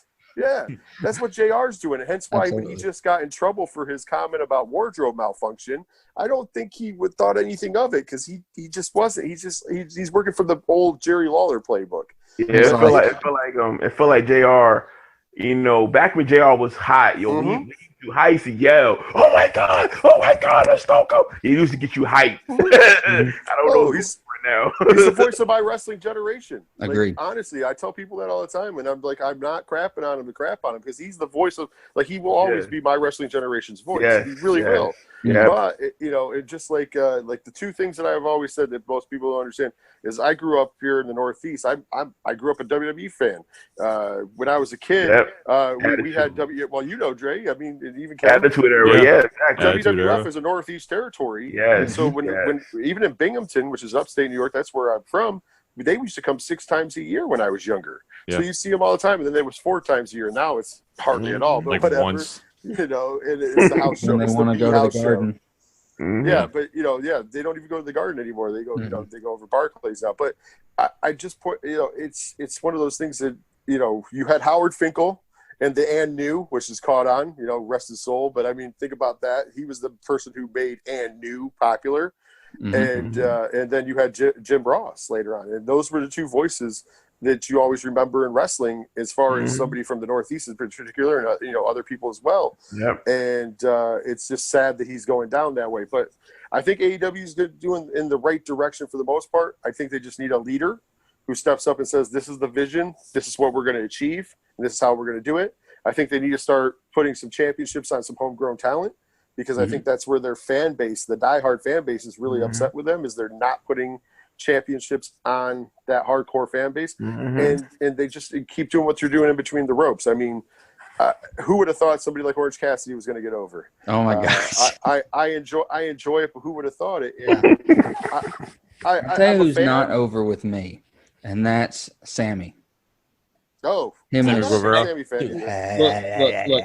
I'll tell you this: when he came out with those comments about Sasha Banks, nope. And I'll tell you this too.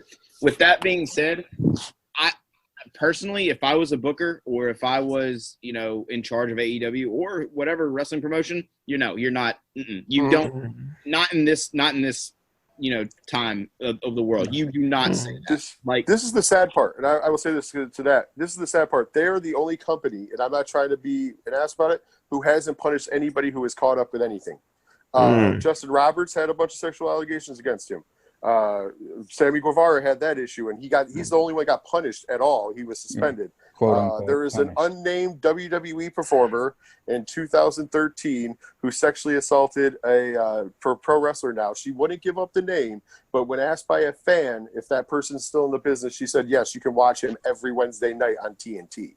So doing your math, the only person it really could be is Chris Jericho, because he was the only one that was married and cheating on his wife in 2013. Well, he was a big name. He was a big name around here during the Smoky Mountain Wrestling era when he was really young. And, he got his upstart, and he was touring around the Tennessee area with Smoky Mountain Wrestling. Those stories follow him. Oh, yeah. So, eventually you're just kind of like, okay, 1,000 people can't be lying. And then Excalibur. Of course, most recently, the old footage of Excalibur. And I chuckled at that one personally only because I was like, well, I've watched a lot of Pro Wrestling Guerrilla, and I love PWG, but they've had some pretty outlandish commentating over the years. So that wasn't even the worst thing I've heard Excalibur say, and it's not even the worst thing I've heard other people who are also on different companies say on their commentary, which is not saying it's a good thing. I'm just saying that, if you're the progressive company that you put out there to be, why was there no punishments? I will praise Impact. Impact fired everybody who was accused. WWE, I will give them this. They got rid of anybody whose the allegations were proven against. Yes. I think they learned from the Enzo mistake, where they basically, the allegations came, they fired Enzo, and then it was false, and they lost a ton of money. So I feel like what they were doing then is going, okay, we'll make sure the allegations are there or not there. And a good guy on the mic. They lost a good mic piece. Well, he's a money maker. That's what I'm saying. Gosh. They lost a lot of money because he was selling merchandise. He was bringing people in the door with his mouth. Other wrestlers didn't like him, but who cares? If you're making money, nobody cares. And so when you add those things up, that's the only judgment I have backstage about them. And then the whole Tony Khan lying about the Matt Hardy concussion situation. Yeah, where does it hurt? Yeah, I saw that, and I was really confused why the match didn't. So, look, I understand that when you're a professional wrestler, you want if you can continue the say, Dom and I know a guy who works in the indie scenes, Dustin Starr. He does a lot of wrestling here in Memphis, and I was talking to him, and I was like, "What are your thoughts on this? As someone who wrestles almost every Saturday, what do you think about it?" And he said, "Honestly, I would have stopped it then and there." He was like, "I don't care if the match continues per se, but he was like that. You saw him go limp, and then you saw him drag. Sammy literally drug his body to stand up. Like that. At what point do you say okay, this is a real life man whose health is in jeopardy? Matt Hardy is what? How old is he?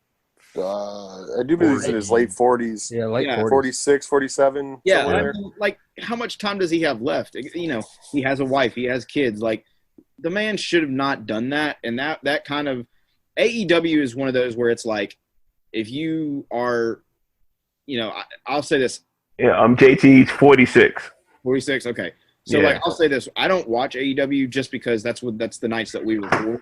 But I catch up with it on social media and I'll see tweets and stuff about it. But some of the things that I hear about it is if you're a fan of AEW, you are either you either want things to go off the books and you kind of want things to go a little rugged, and that's the style of wrestling that you like, because WWE kind of went away from that when they went out of the Attitude Era and stuff. Yeah. And like with AEW, you know, with suspending Sammy, it's like, you know, oh, he's a great talent. He needs to be back in the books. And people are, you know, oh yeah, you're right. He does need to be back. Oh, let's bring him back.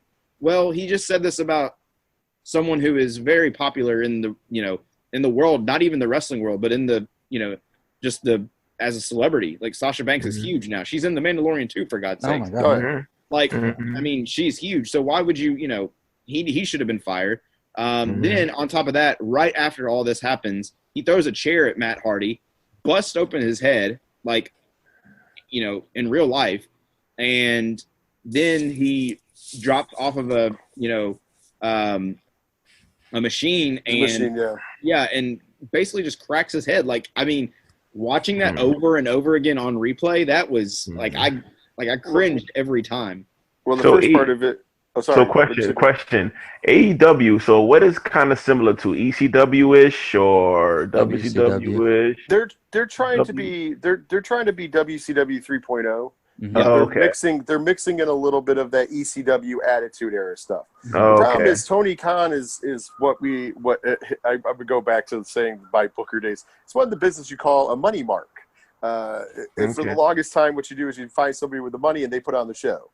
And wrestling's very carny, and it's a lot of carnival atmosphere. But with him, he doesn't know how to talk to public. It's like you look at like Triple H when he addresses media calls for NXT, and it's very professional. He's Triple H. It's professional. You look at Tony Khan in the media scrum, and he's like, well, the chair was gimmick. They've used the chair being gimmick 3 times now. Yeah. There's no such thing as a gimmick steel chair, folks. I mean, all my time in the wrestling business, I've never seen one, so it doesn't exist. And I made the joke before anything happened to Ken when we were doing the live bit on Twitch during All Out. I was like, I bet you he's going to say the floor is gimmicked. No, he did a step worse. He said that he had to have a concussion when his wife's on social media saying he has one. And you could tell just by looking at the man. And and as putting on the hat of being a former booker in the wrestling business, being a former person who was in charge of that, at some point in juncture, it is your job to protect your performers. You are the boss. You are in charge. And even if they say that I can go, I'm good, they're going to tell you that. It's your time to reel them in and say, you know what, you're not going to go. You're done. I'm pulling the plug. And that's what should have happened in that match. And you know, I get it. They wanted to say, oh, there's a stipulation. You know what the workaround for stipulations in wrestling are? Come on. How many times has Ric Flair been retired? Does anybody keep count? How many times? I mean, John Cena got fired for losing the belt to CM Punk and was rehired the next night. Like it doesn't it's a story, guys. Nobody cares. It's pro wrestling. And I just thought that was very in bad taste, and I left a bad taste in my mouth as far as the management there. Like I said, they're up and coming. If they can get some stuff in order, they need somebody to run that company. On the other hand of things, you got WWE, who is just still out of touch with everything. For a while I was enjoying watching Monday Night Raw. I'm not gonna lie, there was a good point of I'm in and out of it pandemic. Too. I'm back and forth with it too, yeah. But SmackDown, I'm definitely out of it now that Roman's back. Roman's good now. Roman's the best part of it. The problem is what we're seeing with Roman and Heyman 5 years ago, or when the Shield first split. One of my friends asked me, well, what do you do with each individual? I said, well, number one, what I do is I give Roman to Heyman. Create the Roman Empire. Run in. Don't say a word. Spear somebody. Leave. Now I'm like, that's too late, man. I mean, I wanted this 5-6 years ago. Well, the bad part is, like, when we were talking about making money, that's the difference. Like, I talk about on the show all the time. There's the fandom universe. There's the fandom WWE universe that people don't realize exists. That's why their shows do over 1 million. That's why John Cena's merch was the number one. That's why Roman Reigns' merch is number one. The reason you get the heel turn now with Roman is you can gamble that. You don't have a live gate. Live house shows, Roman Reigns' merch has made a lot of money. If I'm the booker, I'm going to keep them face too. I'm sorry. I understand I understand the business end of this. Right now, so I will defend that. But now I think it's a breath of fresh air. I do like what they're doing with him. It's different. I hear that he's wrestling without a shirt on this Sunday. That's what he's. We'll be talking about that on the podcast or the Twitch channel podcast this week. He has said he did an interview and he says that he will be changing his apparel. He won't be wearing trunks, but he's not going to be wearing a shirt this Sunday. So he's going to wrestle his cousin shirtless, which I think is interesting. So- I don't know why that was a news cycle thing, but it is. So you like his new turn that he's on now? I like the fact that they're finally doing something. It feels to me, and yeah, I agree, it could have been done a lot sooner, but I understand for money why it wasn't. It feels to me they're finally doing what they should have done with John Cena a long time ago, and what worked for Hulk Hogan. If you remember, what worked with Hulk Hogan in the NWO was the act got stale. They switched him to a heel, and then the act got popular again, because then everybody, he was a heel for 3 or 4 months, and then people started buying this stuff. If you look already, all the Roman haters are now buying that shirt. Yeah. show up, destroy, wreck everything and leave. Leave, whatever. Everybody's buying that shirt, and they're all haters. Paul Heyman moniker. Yeah, it is. I know. 3-tier, 3 words. It's the Brock. It's the Brock. Eat, sleep, conquer, repeat. Repeat, or eat, sleep, beat John Cena, repeat, whichever one you want to go with. I like my guy's constant heel, Randy Orton. I love him. I just let him stay like that. That's my guy. I just he never turns. He never go another route. He stays a heel, and I love it. One of the greatest wrestlers of all time. I love what he does just with his facial expressions. There's guys who can't get over on a microphone what he can do with his facial expressions, and it's just amazing. It reminds me, another person we're talking about, Jericho, and that's why I said that I think Jericho's kind of phoning it in. I do love his Saturday show. I don't know if you guys see it. He streams on Saturdays. I like to call it Evenings with Drunk Uncle Chris. And it's because he does. It's incredible. Drunk plays music and talks, and it's amazing because nothing's off limits, and it's really fun. But that's why I said he's gotten a little lazier from what we've seen him. He's always reinvented himself. He's always made he's the guy who came back as a face 2 weeks of not saying anything and turned heel. Jericho turned heel without saying a word in 2 weeks. Yeah. That's just impressive. And now, like I said, Jericho 5 years ago, if the crowd was singing his song, he would have cut into him just because he doesn't want to hear it. Now you see him, he sits there and smirks and he smiles and he's enjoying it. And then he gets on the mic and tries to cut that heel promo. Guess what? It doesn't work after you were smiling. I'm sorry, it just doesn't work. Nobody's buying it. And that's why I said I think he's just I'm towards the end of it. I'm just going to make some of these kids stars and call it I'm in the twilight of it. Yeah. But I mean, that's where Craig was good with that. Craig was good with that singing. You suck. He was great with that. He played that off great every time you suck. He played it off. Yeah. Oh, it was great. Kurt Angle's great. I think one thing with the Roman heel is the one thing that I see it a little, everybody's kind of comparing it to the Brock Heyman relationship. But for me, where I see it is, I see that completely different.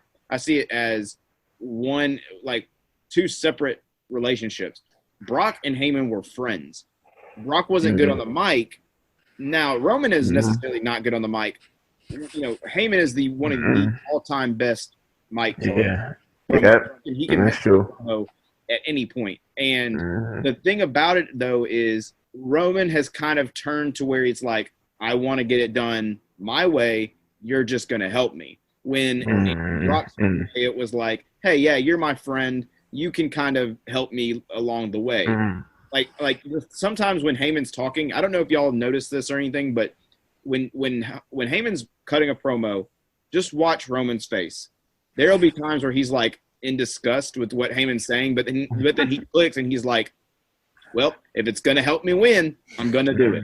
Yeah. Well, that's because Paul Heyman's the ultimate chameleon. You can put Paul Heyman with anybody, and he's amazing. I mean, we've seen him with Brock, we've seen him with Punk, we've now seen him with Roman. And it's three different things. With Punk, he didn't have to be the mic guy because Punk could cut a promo. I mean, Brock, he was the mastermind behind the Invasion. That Invasion storyline was the best ever. That was amazing. I love that storyline. I'm gonna go try to watch that. Try to find a pay-per-view somewhere and watch it again. The Invasion, that's all on the network. It is on WWE Network. The problem with that, the reason that failed, though, was because none of the stars had to come over because they all had guaranteed contracts where they could sit at home and get paid. And so none of them ever came over, which kind of sucked. And, nobody's going to buy, they tried to switch that last hour Raw to Nitro. But then when you had Booker T versus Buff Bagwell, it doesn't work out so well. And that's really what caused all of that. But if you go into Heyman, though, he is such a genius on that. But just him in the ring seconding Lesnar, he was the advocate. Lesnar can't talk, so he does all the talking. Lesnar just goes out there and beats people up. CM Punk, when he was that, it was just a Heyman guy thing. I'm a Heyman guy. You know, it was just off of a Punk comment, and then, hey, we're going to put you with Heyman, and then you can do whatever you do. But they didn't need, you know, him for the mouthpiece because Punk can run his own mouth. But then with Roman's, you know, here on the mic. Sometimes he has a good promo, sometimes he doesn't. And you know, we've seen him bomb. You know, I remember when he did the suckering succotash that one time. Nobody will ever forget that. But then Dog food. Yeah. Then you'll have where he shined in the past too. Some of those promos he cut on Seth Rollins during their feud were great. It was just because he was cutting a good promo. But you know what? Heyman's a more consistent thing. I like the partnership, and you're absolutely right there. It's a partnership. It's a way to end for Roman.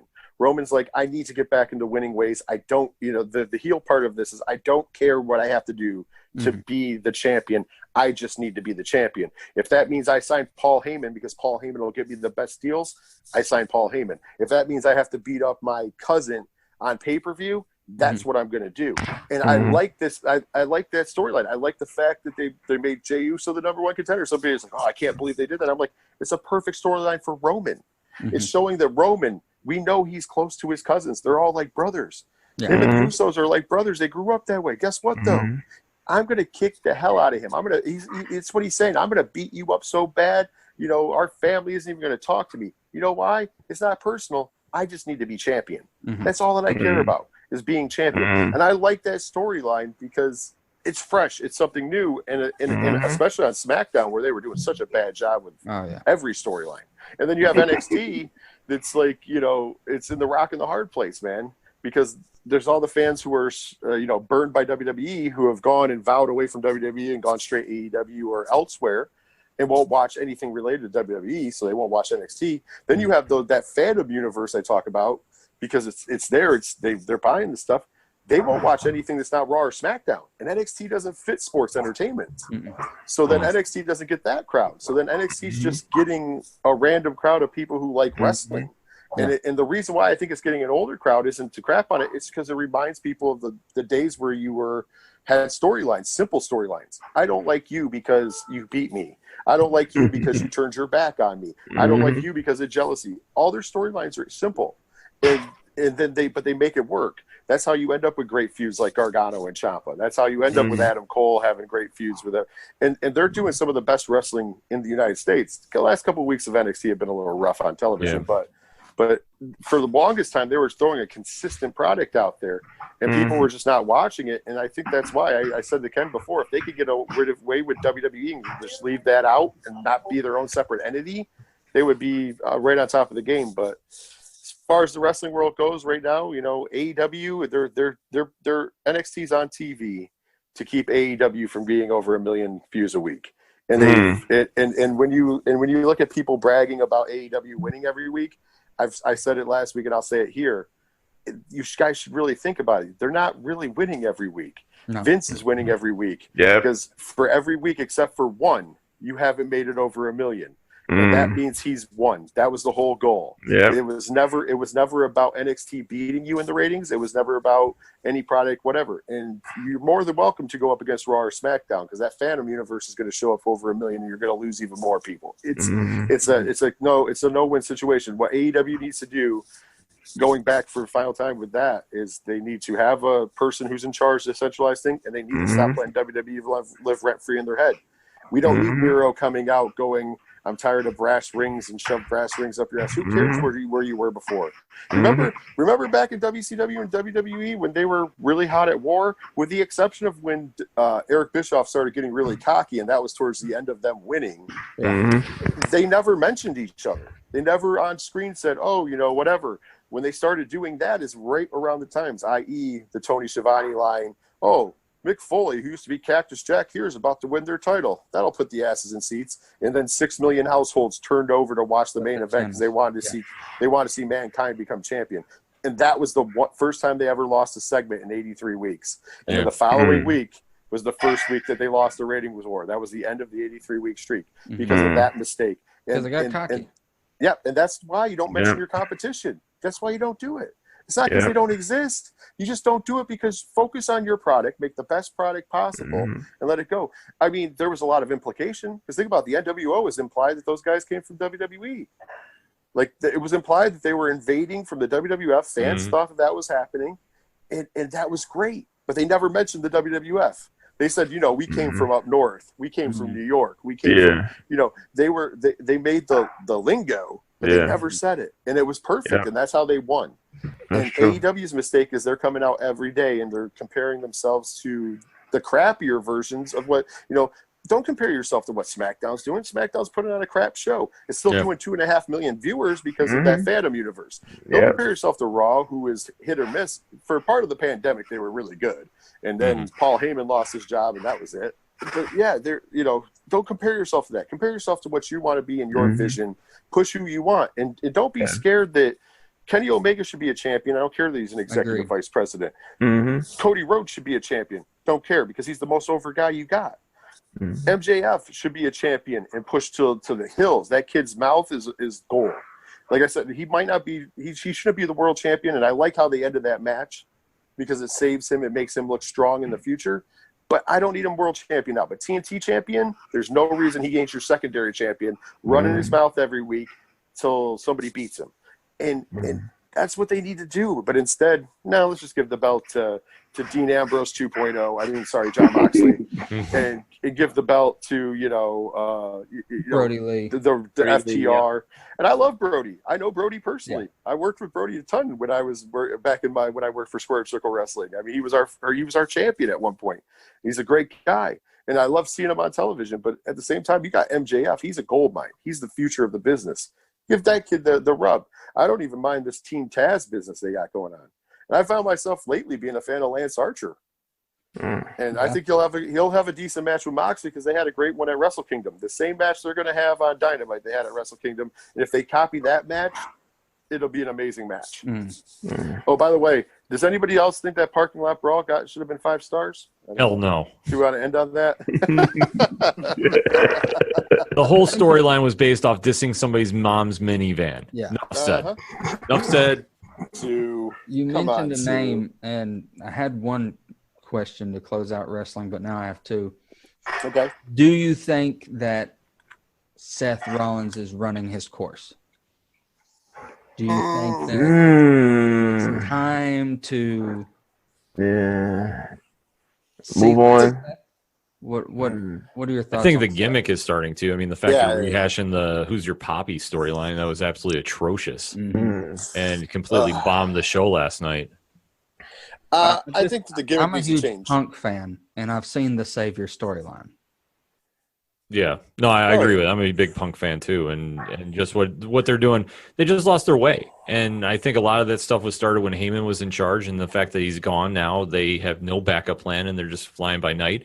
Like, i.e., if you've seen the pictures of Retribution, which was one of the worst reveals they've done. I'm sorry, the whole Mad Max wannabes, which I kept posting last night as a Donovan Dijakovic was Bane. So anytime you wanted to use a Bane meme, that's why he was trending last night, or Bane was trending on Twitter. Yeah, it was just such an egregious debut. It was like, okay, you guys have no idea what you're doing. And the Seth Rollins thing too is just, you got one of the best wrestlers on the planet who can wrestle with anybody, but instead you're rehashing a gimmick that didn't get over. It's still not getting over. It's kind of creepy what they're doing with it now.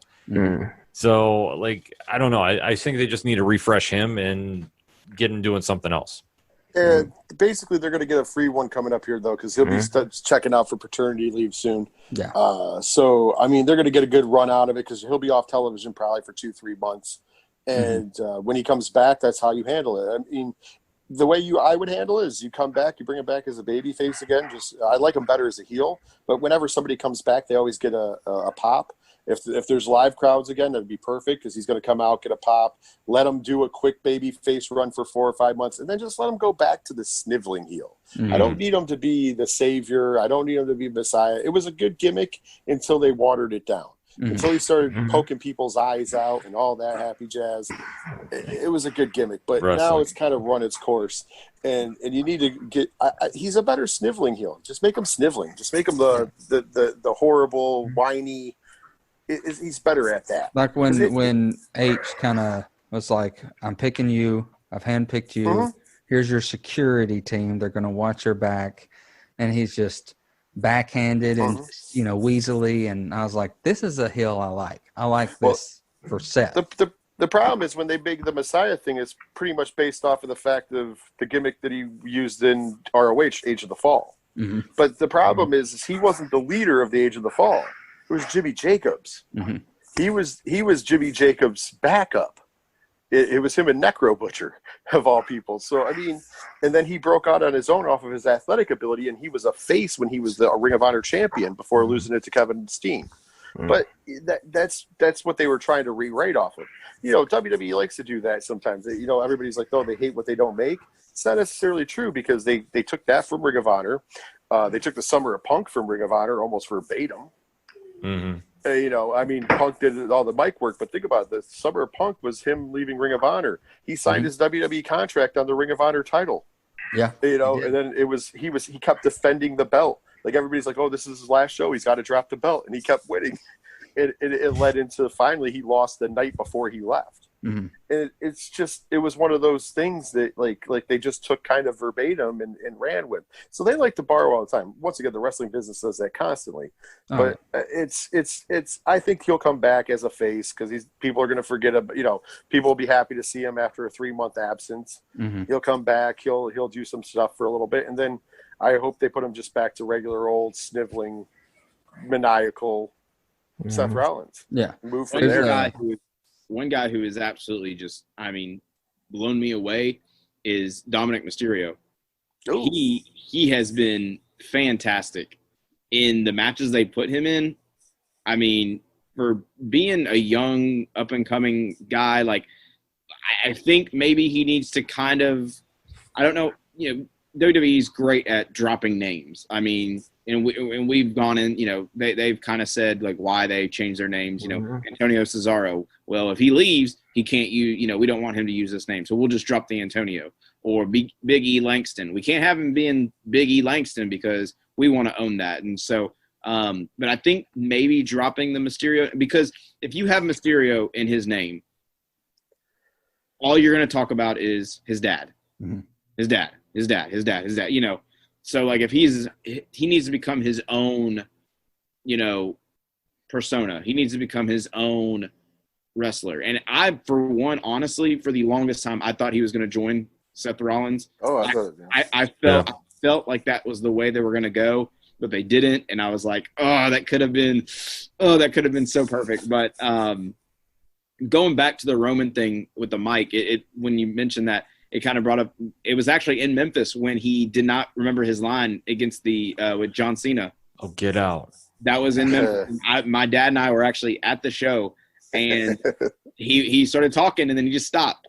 And I looked at my dad, and I was like, he forgot his line. And then Cena was like, so if you're going to be big, you need to remember your promo lines. And I was like, oh, shit. Dude, for the sort of stuff that John Cena catches, probably one of the greatest promos in the business. Oh yeah, I mean, by far. He has sparred with The Rock and came out on top. Like when him and The Rock started going at back and forth, he was destroying The Rock. And I mean, of course, the infamous Sharpie incident, where Rock wrote on his Sharpie on his arm, and then the next week John Cena was like, "Oh, here, let me act like you, so I can remember a line," and writes on his arm. And everybody's just like, "I can't believe they let him do it." It's John Cena. Yeah. But Cena was killing The Rock. Like, Cena's great. Word life, thugonomics. Oh, man. I'll tell you what, WrestleMania 35, being at MetLife for that, I'm going to tell you what, when that music hit, I'm telling you, every little kid in that building probably felt vindicated because every grown man our age jumped up and down and cheered like little girls for John Cena. And the kids like, I thought we hated John Cena in this house. But no, we don't hate John Cena. We just hate not the doctor of thugonomics. Oh yeah, it's different. You had to explain it to them. You should explain to your kids that at one time, folks, John Cena was a badass who used to talk about his candy cane, and then they took that away from us. Toe to toe, promo wise with Taker. I mean, still when the doctor of thugonomics went toe to toe with Taker on the mic, I was just like, "Ooh, this kid's got it." Oh, of course. I would have to say I fell out with Cena during the PG era when they kind of. I do like the fact that they, I know y'all know his backstory about how he was about to get fired, and then he literally was rapping in the back of the bus with like Rey Mysterio, and likes of those guys. And Stephanie was kind of like, we could use that.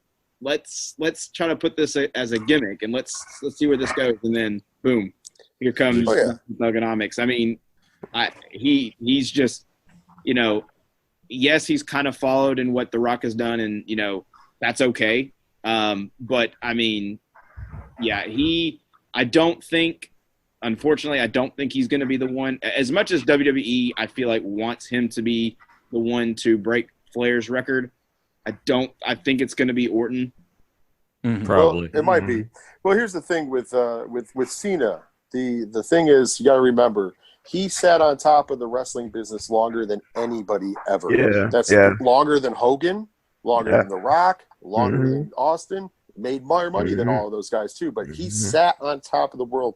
And there was plenty of times that he didn't want to do it. I mean, hearing him now talk about it candidly, he kind of got out a little bit. He's like, I wanted to turn heel all the time, but you just couldn't. And it's the business side of things. And I always thought it was a funny that this guy who worked so hard got chastised by so many people. But it was because you're shoving him down the throat. Well, it's hard to be there. I think one of the most telling things in that Roman Reigns feud, though, was in that promo where he's like, I just want to go away, but you were supposed to be the guy to replace me. And since you can't do that, here I am. Yeah. And I that just was a strong one. And it was like one of those real moments where you went, and I think that's where fans' relationship with John turned. Because if you remember after that, there was no, everybody would do the joking Cena sucks thing, but everybody would cheer for him. And the reason why was they realized, oh, wait a minute, maybe he doesn't want to be shoved down our throats. There's just nobody to take over for him. Yeah. And he has to keep going back. It's like when Steve Austin left, you had The Rock. When The Rock left, you had actually a conglomerate of good wrestlers. I mean, the aggression, the ruthless aggression era, which people crap on all the time, had some of the best wrestling. I mean, you had He Who Shall Not Be Named. You had Kurt Angle. You had Eddie Guerrero. You had the birth of Edge, the birth of Randy Orton. There was a lot of great wrestling going on, and that's what replaced The Rock into Cena. And then there was that gap, and then John Cena, and then yes, we went into the PG era, and it changed wrestling a lot, but. Here we are on the other side of that, and you're like, oh, wrestling probably would have died if it wasn't for the PG era. True. The PG era kind of kept it alive, and if you wanted to see something not PG, there was tons of options. There's always tons of options. That's why I like to preach ever. There's independent wrestling, and it's real easy to find now. Everybody has a local one, but if you want, independentwrestling.tv has a great service. And you can watch a ton of stuff on there, and they have deals with some of the best independent companies around the country. You can watch New Japan. I love it. Right now, it's the best time. G1 Climax. Sorry for some people. I know English commentary is finally back because some people get thrown off by non-English commentary. We do finally have some English commentary back, but when they first came back, there wasn't because nobody could get in the country. Yeah. Then you have, obviously Impact is killing it these days. I think Impact is silently one of the better companies on the planet right now. Fact. They hired some of the best hires out of the WWE Let Go's. And they've just ran with the ball, man. And I can't say enough good things about them. A friend of the show, he's in the independent circuit. He's from around here. He's the Southern Psycho, Elliot Russell. He's with the Heat Seekers tag team. He's been traveling all around the independent circle and all that. And he has said a couple times, just like in passing, just like he's happy right now. I mean, he's younger than I am. I mean, he went to the opposite school of me in this town. He's a couple years younger than me, but this kid is a freaking monster. He's like a younger, more talented version, if you were to look at him, of James Storm. Okay. And he's got this sick, just charisma that radiates off him. Like, he doesn't really get on the mic and talk a lot, but him and his tag team partner Sigmund have held tag titles. Like, they've traveled around with the Rock and Roll Express and Morton and all them, and they even did a little house show where Sting came in and endorsed them, and up in Johnson City, Tennessee. And he's got it, and it's intriguing because since starting this show and getting connected with him, since he started coming, he did some stuff in Japan for a little while recently before the pandemic. seeing, and I truly am loving independent circuit more these days, because the fire that you see in these stars, because that's what it is for them, is it's a love right now. It's not, and for a lot of them, they're not even like, I don't want to go to WWE. Oh yeah, I just love this. It's a great place. I mean, independent wrestling started to pick it up, and it's had its lulls and its ups and downs. And right now, it's in a great place. Really, you know what it is? It's a lot of new homegrown talent. You know, because as the armaments went up, as AEW started signing a lot of people, then Ring of Honor started signing people, and Impact started signing people. Because once AEW came into the thing, everybody wanted to get people under a contract. So, you know, even places like Ring of Honor and Impact, who didn't have these contracts or strict contracts before, started strict contracting guys. And then, you know, WWE is always there buying up the top tiers. Yeah. And so what happens with these guys is the young up-and-comers got to be booked everywhere. And now they're loving it because they're traveling. It's like they are the top guys, and to them, it's hard to go if that's what you love doing. If you love the sport of professional wrestling, if you want to be a participant in that sport, and you see it all the time with guys who are content, you will take you know, I might not have to be the WWE. I don't have to be an AEW, but I can be wrestling every week in front of a live crowd. And they're giving me the love that I need and making, you know, a decent amount of money, because trust me, you get paid a little bit. You get paid something, hopefully. Hopefully you're not getting screwed over, because that sucks. Checks in the mail, never believe that one. But I got some horror stories I can tell you some other time. I've always worked for good promoters, but I mean, I know a lot of bad ones too. Well, I've been meaning to tell you all, your all's checks are in the mail. Thank you. Thank you. I'll believe that. Anyways, but no, but the way it goes is if they're happy and content doing that, why change it? Why? You know, remember why you love it, because once you're under contract, you're no longer your own guy. You're no longer the guy that you want to be. You're going to be the vision of whoever in that office is. And so at the end of the day, when we look at Retribution as fans, we're like, oh, this is horrible. At the end of the day, that's what those guys signed away. Yeah, they signed away the freedom to be like, I can be whoever I want when I want to be it. And guess what? That's the problem when you sign a contract. The money's nice, but you're not going to be the same character. Nobody's, you know, unless you can transcend the business, unless you're that once in a lifetime guy, or your charisma is such, you have to be. Look at the guys, Kevin Owens / Kevin Steen. He's always that guy because he can do it. CM Punk.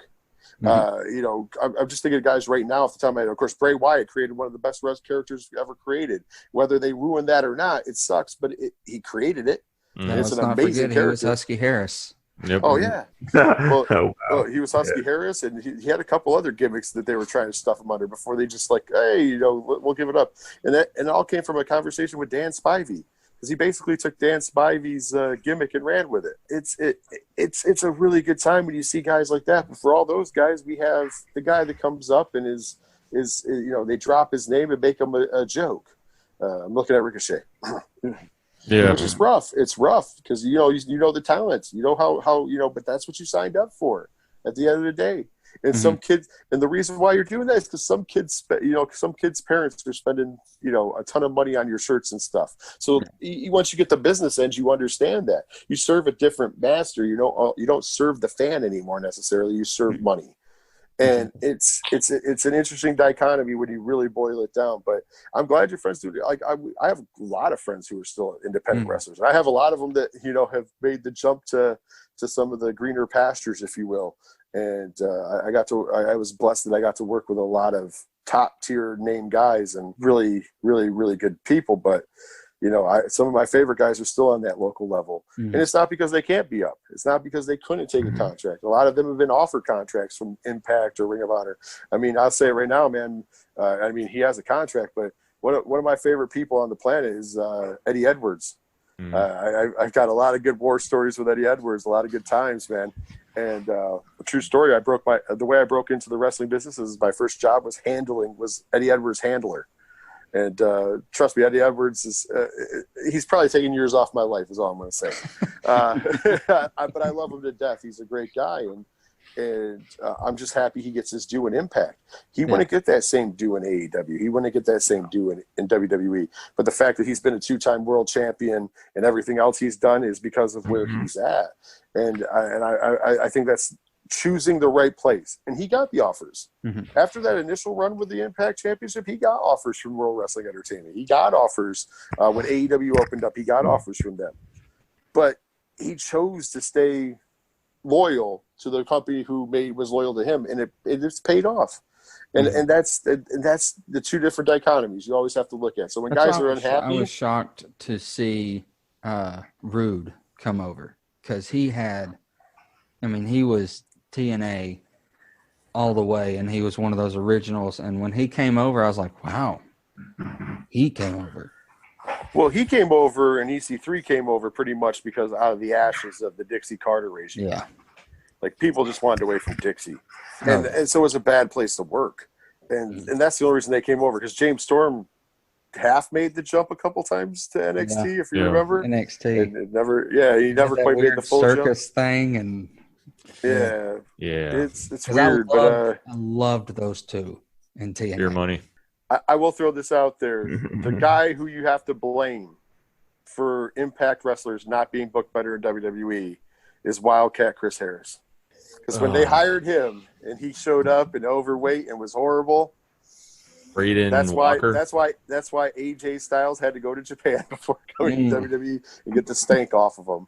And that's where the ruin it was. It was Wildcat Chris Harris. I guess my last question here is, we were supposed to go to Mania. Me and two of my friends, Josh and Logan, we were supposed to go. We had the tickets, had to get a refund and all that. We were looking forward to it. We know that Taker he had his last ride. Allegedly. Allegedly. McAfee action. Allegedly. Yeah, until they have to come back. Yeah. If he's gone, what's your next draw at Mania? There's no money in the bank at Mania anymore. The big Andre the Giant Battle Royal, it was kind of a But what do you make your next staple, or who is your next staple? As every time, like Shawn Michaels was Mr. WrestleMania. Well, there's two takeaways though. First of all, WrestleMania has become like the Super Bowl, so it's become its own draw. So there's that. The other part of it is constantly creating new stars and new activities. Taker wasn't at 35, upsettingly to myself, because that was the first WrestleMania I ever attended live. Really? It was the first time I ever went to WrestleMania live. My first one was 35. 24. I got to see Ric Flair's retirement. Yeah. See, me, I never had gone live to WrestleMania until last year, or 2 years ago, technically, in New York. I'm there, and of course, Taker wasn't there. And, we did get the John Cena thing, which was nice nostalgia. But the moment that'll last forever being there live was Kofi Kingston winning the championship. Oh, the electricity in that building, I still have the video in my phone of it live, because I knew that, I just was like, the 3 has to come on this one. And I was I was right. I'm not trying to brag. I just was right, because so I have the perfect recording of the crowd yelling 1, 2, 3, and the eruption. And it was amazing. Like, the video that you see has nothing on the actual crowd and what that was. And in that moment, I realized that that's what WrestleMania has become. It's become less about the spectacle wrestler and more about the moment. And that's when you hear that moment. And you saw that moment, and that moment was bigger than, I believe, even seeing I would have been grateful to see The Undertaker, don't get me wrong. But I feel like that moment would have outshined The Undertaker, because that moment was great. Yes. Yeah, the intros are the ones you look forward to WrestleMania. Who's coming? Who's gonna do something different? Who's gonna come out here? And I agree. Yeah, who's driving a tank this year? Yeah, oh jeez. Yeah, well, whatever on the tank. Legend. Salute him. Salute to Rusev or Miro. The Bulgarian Slim Shady, baby. Yep. So a few last questions before we close out. I want to look at, I don't want to say winners and losers of the pandemic, because that just sounds terrible. Strong and not as strong in the pandemic. I'm going to list them. DC. Towards the end, they look strong. And strong. I think if we're looking at a timetable of start to now, I think it started weak and became strong. Yes. Mhm. So I think the ending is what most people are going to remember. Yeah. So I think I would put that as strong. Mm. We've I'll already put an talked asterisk about- by it. That it's strong Yeah. because the one thing is they did have a lot of win. Like Fandom definitely was the event of 2020 thus far, but it also came at a time when they were doing layoffs as well. When they did the whole restructuring of Yeah. Warner They had Brothers, to and try plus to hide they that. let go of Dan DiIdo too, and like everything going on there. Like, so I'll say, yeah, it's strong, but with an asterisk by it. with an asterisk. Kind of swept that under the rug per se. Yeah, and we've Yeah. already talked about Marvel. They're kind of laying in wait. I would imagine. I think Marvel will have us some things at New York City Comic Con.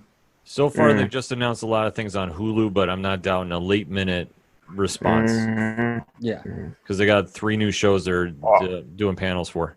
yeah. Oh, I know next year we gonna be broke going to all these movies, man. True, It's gonna true. be True. That is true. Every Disney. Ooh, strong. oh, strong.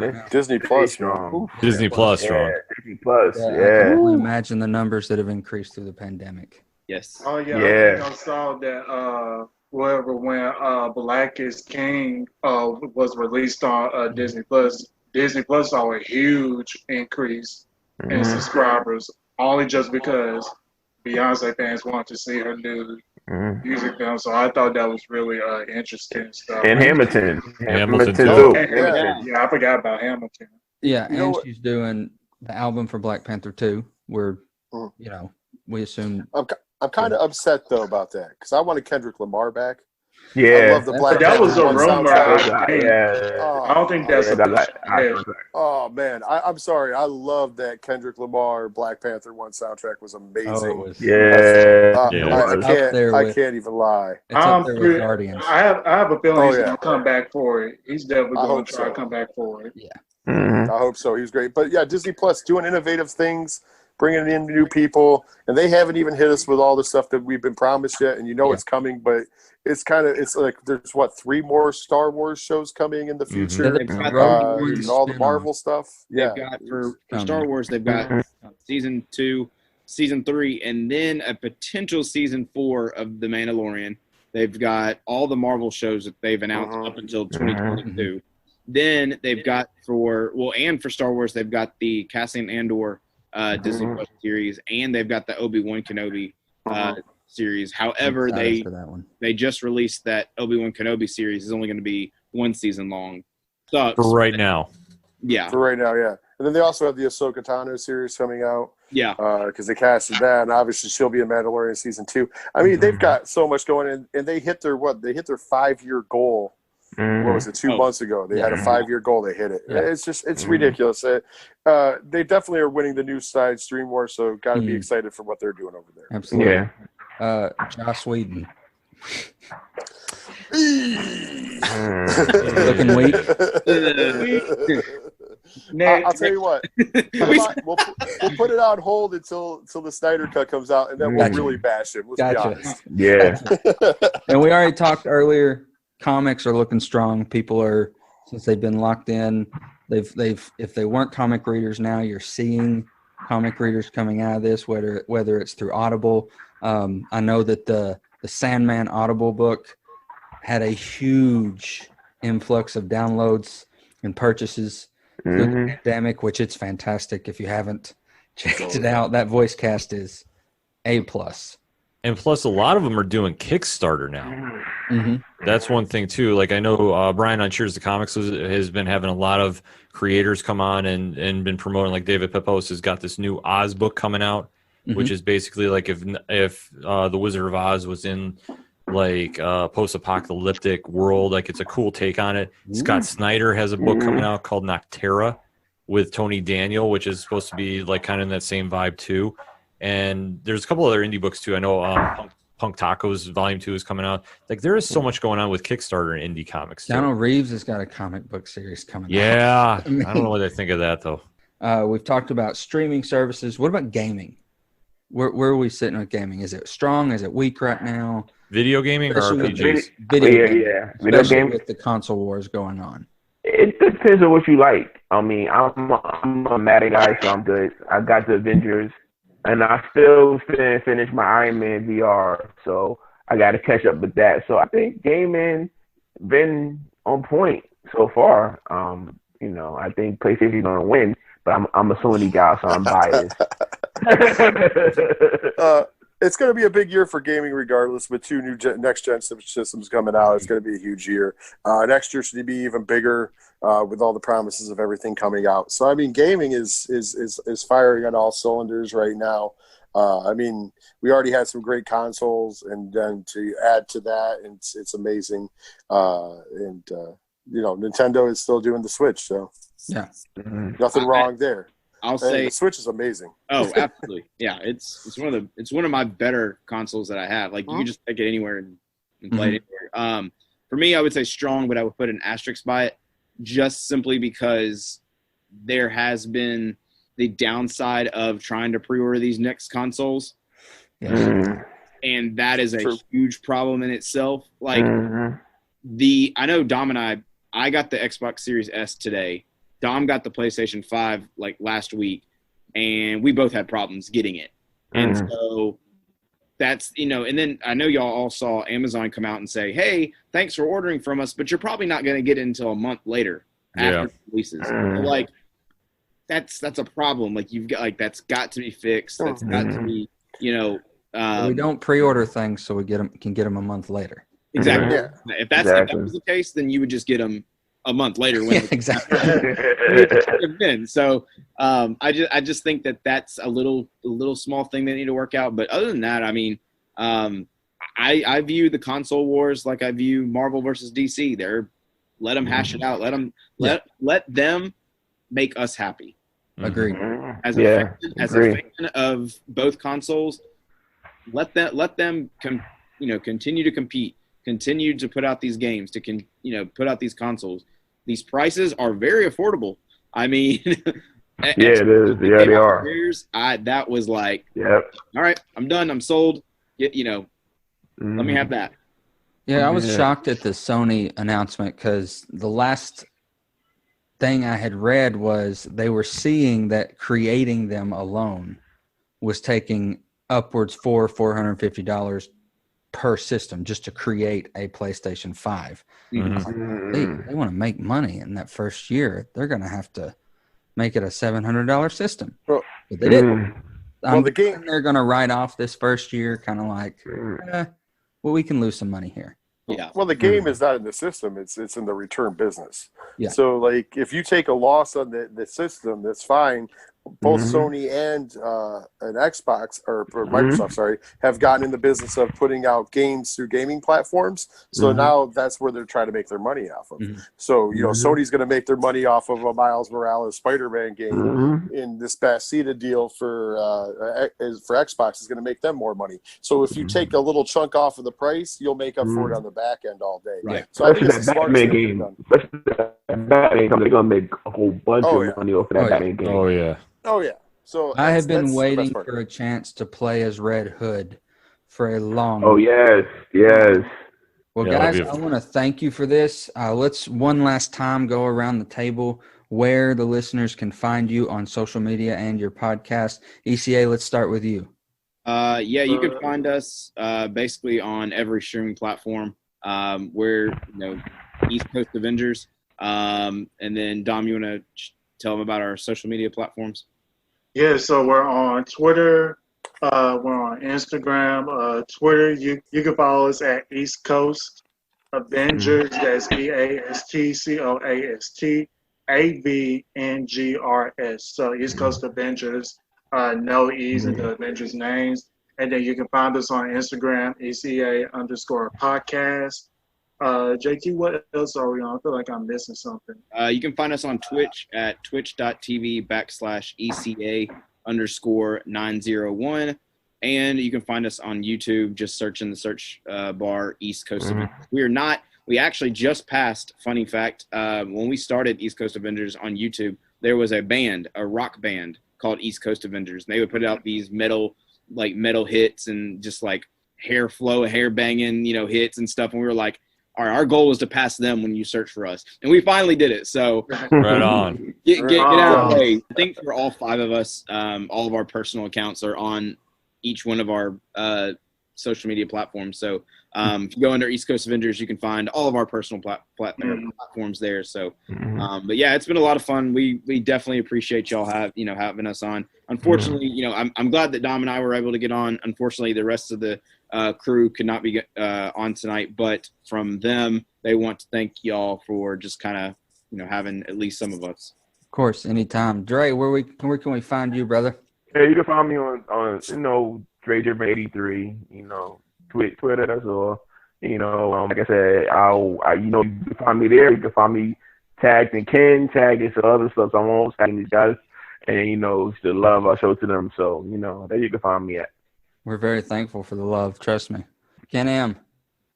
Where do you find the ODPH? You can find us at OchoDuralParlayHour.com. That has all our social media links because we're on Twitter and Instagram at ODParlayHour.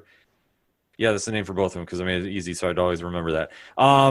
So is that, and we're on Facebook, and you can find us on Twitch with Rich at 3FN at twitch.tv/607podcasts. Anything else, ODPH, OchoDuralParlayHour.com. Rich. Oh, geez, go to me, of course. All right, here it is. Let's get the line short of it. Of course, you can find the podcast anywhere you get podcasts. It's 3 Fat Nerds Podcast. For everything, it's the number 3 Fat Nerds, just to separate that. Of course, we're on Facebook, 3 Fat Nerds Podcast. We're on Twitter and Instagram at 3 Fat Nerds Pod. 8122productions.com is the website. You can find everything there. Also, I'm the co-host and producer of Horror Zone 607. You can find that anywhere that you get podcasts by searching Horror Zone 607. I do the wrestling show with Ken, so we're on Twitch. You already mentioned it, twitch.tv/607podcast. And I feel like I got everything. Patreon, if you want to plug. Well, yeah, Patreon. Yes. So Patreon, we're on Patreon. If you want to hear more of Diesel, you heard me talk about him a little bit earlier. Trust me, he is a majestic beast. We gave him his own show. It is behind a paywall, not because we want to make money, because we made it real affordable. It's only $1 a month. But it's because the things he says would get us banned from everywhere. So when I'm done being podcasting, I've said I will release all of what we call Love is Scary to the wild, and I'll just watch the empire burn. So you can do that, patreon.com/8122productions. If you forget anything, just go to the website. It's 8122productions.com, and we have everything up there. And once again, saying that I was the hardest working man in indie podcasting, because for some reason, I just can't give up. And there's people keep pitching me podcast ideas. I'm like, I'm not a network. I can't do this anymore. Enough is enough. Well, technically, the one's become a Twitch show now that we still put out in podcast form, the one me and Ken do. But I mean, it's 3 podcasts a week. It's enough. I'm done. I tap out. Yeah. Plus Twitch stuff and probably YouTube stuff in the future. Ugh. There's a lot on the plate coming up. Yeah, I'm tired. I'm just throwing it out there. There's a lot of stuff. But guys, Tyler, thank you so much for having us on. Yeah, thanks for having me on, man. Thank you so much. Thank you for joining in. Y'all have a great evening, and we'll catch you all in the pod waves this week. Absolutely. Absolutely. All right, guys, take it easy. You've been listening to the 30 and Nerdy podcast with your Duke of Nerds, Tyler Mack. Brought to you by Ashley Lodge Photography, Freddy Cat Productions, Encore Theatrical Company, and Advertising Expressions. 30 and Nerdy is an alternate reality radio show, a member of the Legion of Independent Podcasts, and a Badcast Company production. Join the Nerd World Order by following the show on Facebook, Instagram, and Twitter, and follow along with the conversation using the hashtag 30andNerdyPod. Find us in the PodNation at podchaser.com and rate this episode. Got something to say? Email us at 30andnerdypod@gmail.com. Thanks again for listening, and until next time, cheers to you, nerds. That's all, folks.